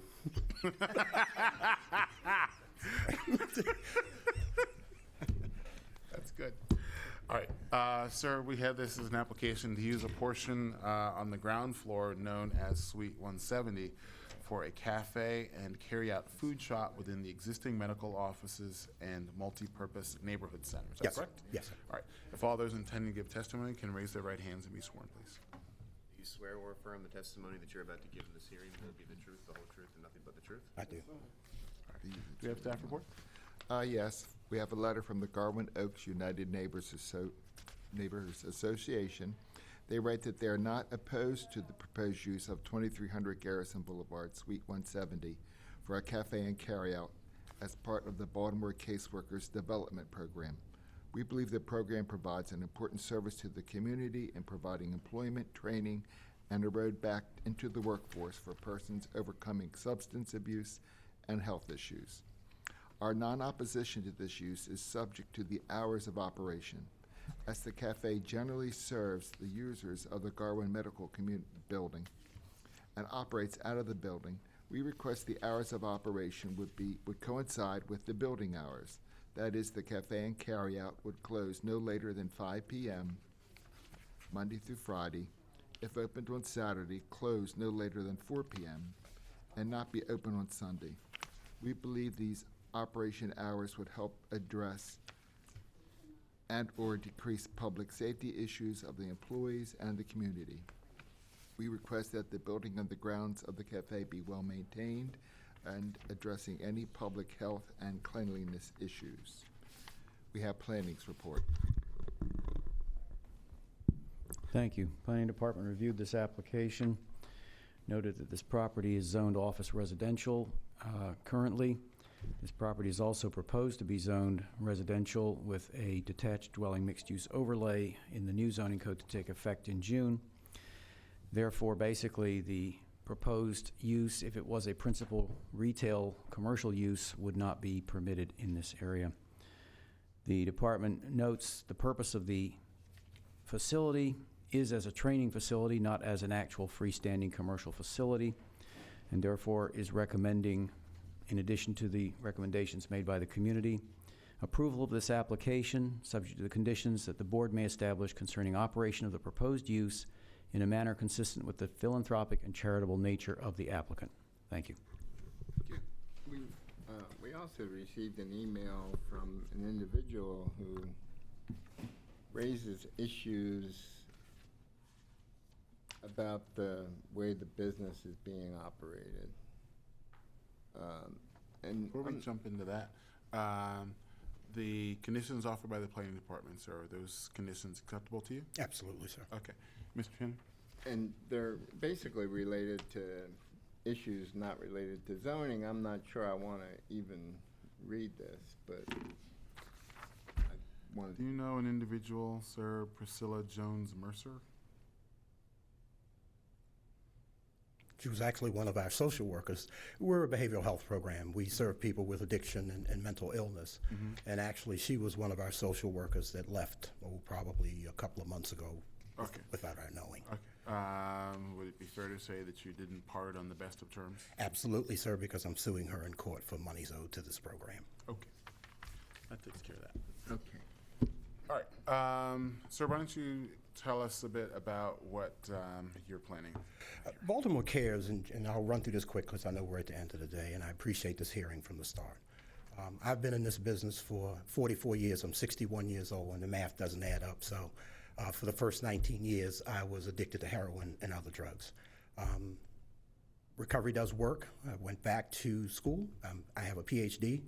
I was formerly the president of Baltimore Substance Abuse System under Dr. Peter Bailenson, and so have cut my teeth, and for the last 25 years have served urban communities. And so our fight is with the 21215, 16, 17.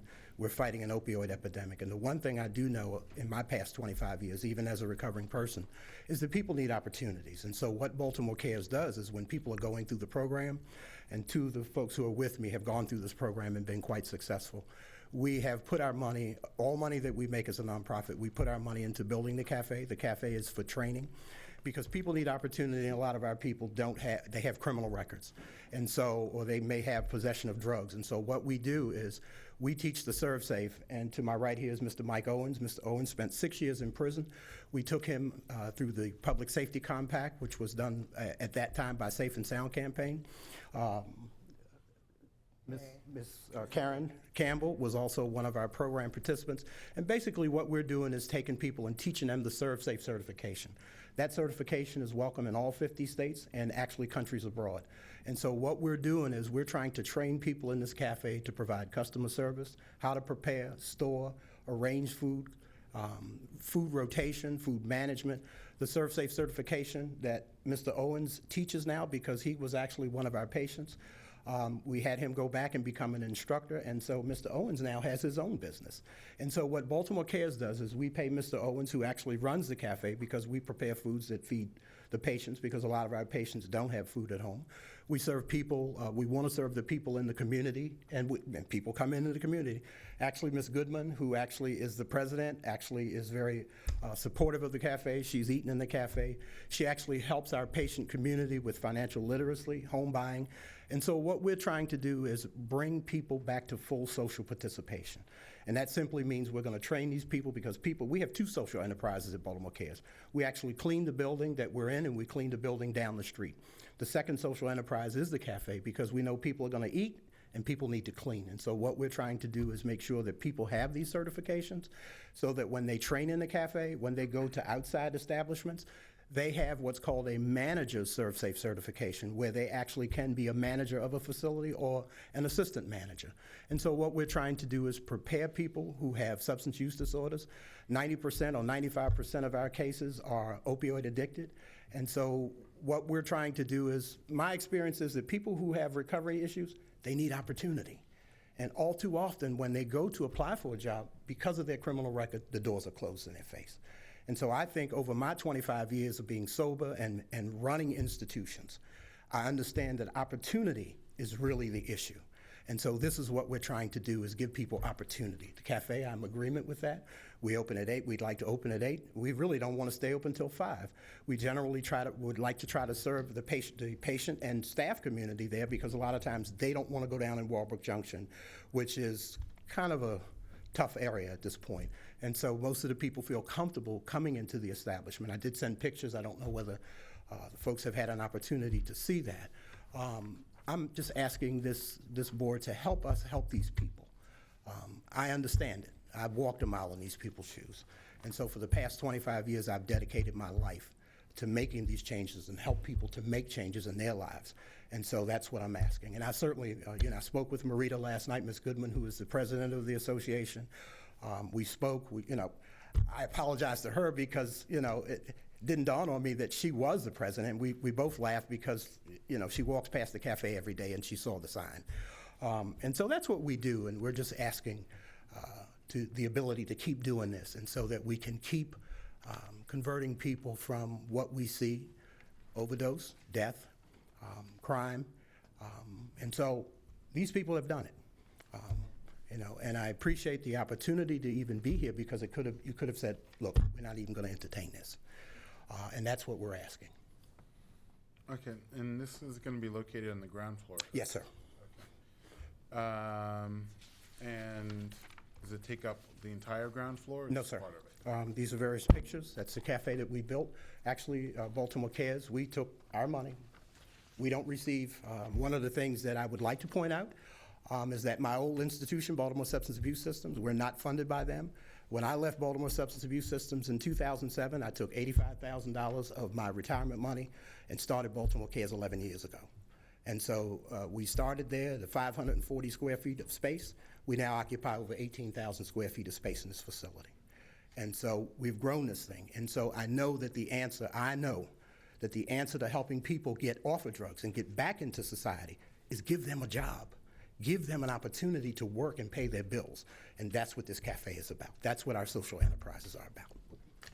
We have ample parking space. So I did take actually pictures of the lot itself, because the cafe is actually located on the ground floor. It's actually located just to the left of this particular vehicle here. And so there's ample parking space. To be honest with you, a lot of the folks in the facility have come and, when are you going to open? Because a lot of people who come to work, sometimes they have the kids stop in, they want to get a sandwich in the morning, because let's be honest, in my zip code, not every parent is fixing breakfast. It's just not that way. And so we feel like we're going to be, and have been, a pillar in the community to help people to gain some stability in their lives. And to be able, and I keep using this because I believe in it, it's returning to full social participation. And that's being a taxpayer, not a problem in society, but being a contributor to society. And that's what we've done. Is there any exterior signage? There is one that would be directly over top of the door. I don't know if I have a picture of that one.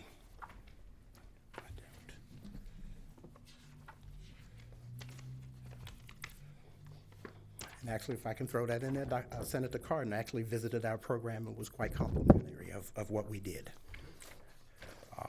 I don't have an actual, I thought I did submit one. Just the code says that there's no exterior advertising sign allowed except for one non-illuminated or indirectly illuminated identification sign. Okay. That's limited to the name or description of the use, does not exceed 3 square feet. The one that we actually have is 2 foot by 4 foot. So that may, That's 8. yeah, Yeah, so we're going to shrink that down. okay. Is no more than 12 feet high and does not project more than 8 inches from the building. So, Actually, there's a roof on the outside where you step down and go into the cafe, so it's like an overhang. And so what we have is the sign just over top of the overhang of the building. Okay. That overhang is probably about 10 foot high, and the sign is probably on the, it's probably about 7 foot, 8 foot above ground. Okay. Above all the right. steps. All right, so it sounds like the only issue that you'd need to address is just reducing the sign, the size of the sign. Okay. Okay.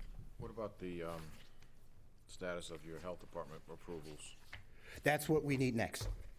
Because basically, we started out as a training program, and so as a training program, we didn't originally sell to the public. What we did is we prepared breakfasts and for the patients coming in, because we have 3 groups. One that starts at 9 in the morning, then we have a 1:30, and then we have a 5:30 in the evening. And we know that the 5:30 group of folks who actually have a job and they're coming in for treatment services. And so the one thing that we did is we wanted to make sure that these men and women at least were able to eat when they come in, because they're not going to really participate in treatment if they're sitting there hungry and they don't have something to eat. We also used to fix food for, I'm not sure if any one of you are familiar with the Safe and Sound campaign with the Public Safety Compact. And each Tuesday night, they would have what's called a, what was it, It was a mentoring meeting, and we would fix the meals for the mentoring meeting because actually we did the case management and the guidance for the folks. These men and women were coming home from jail after completing half of their sentences, doing treatment behind the walls, meeting all the guidelines of the parole commission. And so what we did in conjunction with Safe and Sound campaign, we were the case management arm of it. We helped folks kind of navigate being able to come home. And when they had the mentoring meeting, our kitchen, the folks who were in that kitchen would fix the meals for the mentoring meeting. Your name again, sir? Michael Owens, for the record. Okay, any further questions? No, I'm just curious if, is the program being subsidized? No, sir. Everything came out of my pocket. I'm just that committed. That's my commitment to, I grew up in that community. Judge Joseph C. Howard I was a poor kid, and we moved into a house around that corner. And so I went to Edgewood Elementary School, number 67. So my commitment to that community, I just put my money where my mouth is. Everything came out of my pocket. I've never gotten a dime from my old organization. I was the chief of program operations for Baltimore Substance Abuse Systems. I signed my name on $62 million worth of grants. Never asked them for a quarter. I believe that people can do this if you work for a living. And that's what we did. We worked for a living. We built Medicaid. We took our money and we put it back into the program to grow it for people. Each year we do a Thanksgiving and a Christmas dinner. The past 2 years we've served over 300 people for Thanksgiving and Christmas, all out of our pocket. No one has paid anything for us. And the folks that we served for Thanksgiving and Christmas came from that community. The doors, we put out flyers, we put out messages to the churches.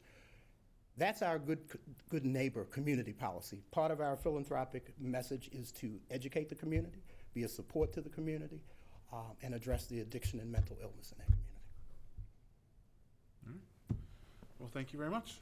Thank you, sir. All right. Appreciate it. Good luck to you. All right, and with that, I think that's the last one, and we're off the record.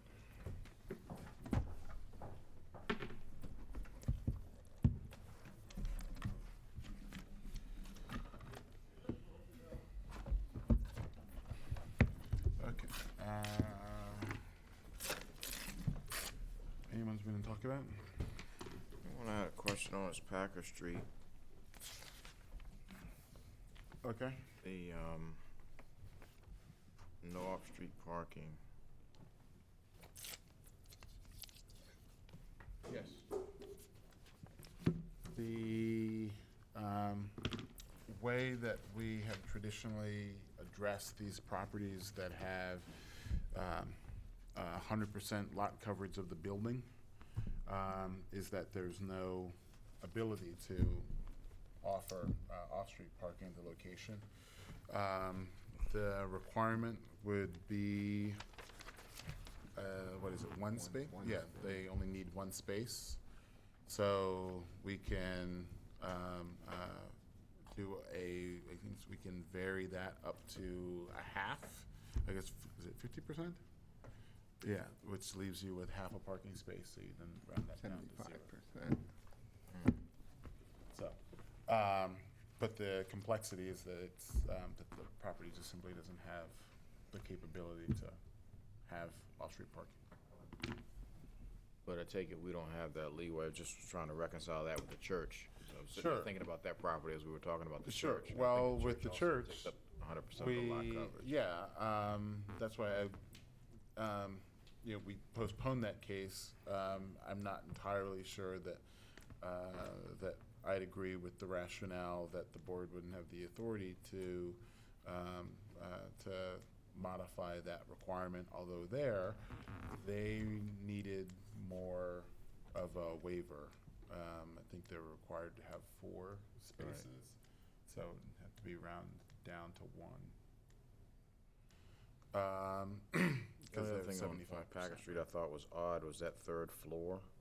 Yeah, and Dimensions are 47 feet by like 81 feet. yes, That's as a heck of a mechanical room. Yeah, that's why I. Some great air conditioning and heat going on in that building. I think.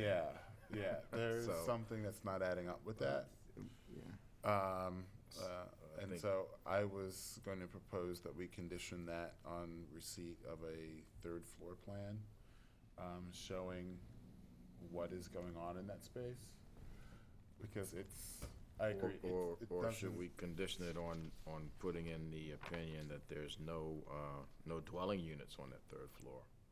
Well, that was certainly the representation, so yeah. Right. It could be unoccupied space, but we had to know what's there There. in order to Yeah. make an Yes. informed decision. Yeah, and to Right. Marty's point, that would be fine so long as we receive, so long as it's understood that that is not dwelling area. Right. I think that's appropriate. Right. Brian? Yeah, I saw And that. those drawings left a lot to be desired that we gave us. Yeah. I think that was the only one that I didn't have any. Yeah. Oh, the salon and the microblading. I was gonna say we probably need a condition there that, it's accessory to, the salon use in 202. And we would probably also need to have a condition that it has to be the same tenant in the space. They can't separate it out, because then you do get non-accessory use of Yeah. the space. The other ones that we've approved have never stated Yeah. that separate, yeah. been in a back room. Yeah, I that's haven't why, closed or- yeah, That's the first I heard that. yeah. Now, we're not the health department, so I don't know sort of who's right in that scenario, but yeah, I had thought that same thing. But, what we want to make sure that we do in this case is that it's just really, it's different orientation of the space. Those other ones have had it like in some back portion of the space. This is on top of it. If the stairs were internal, it wouldn't even be an issue. No. Is there any other conditions?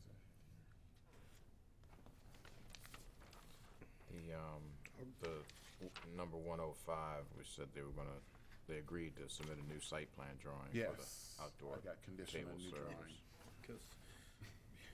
Because there's a direct correlation to drawing ball fields.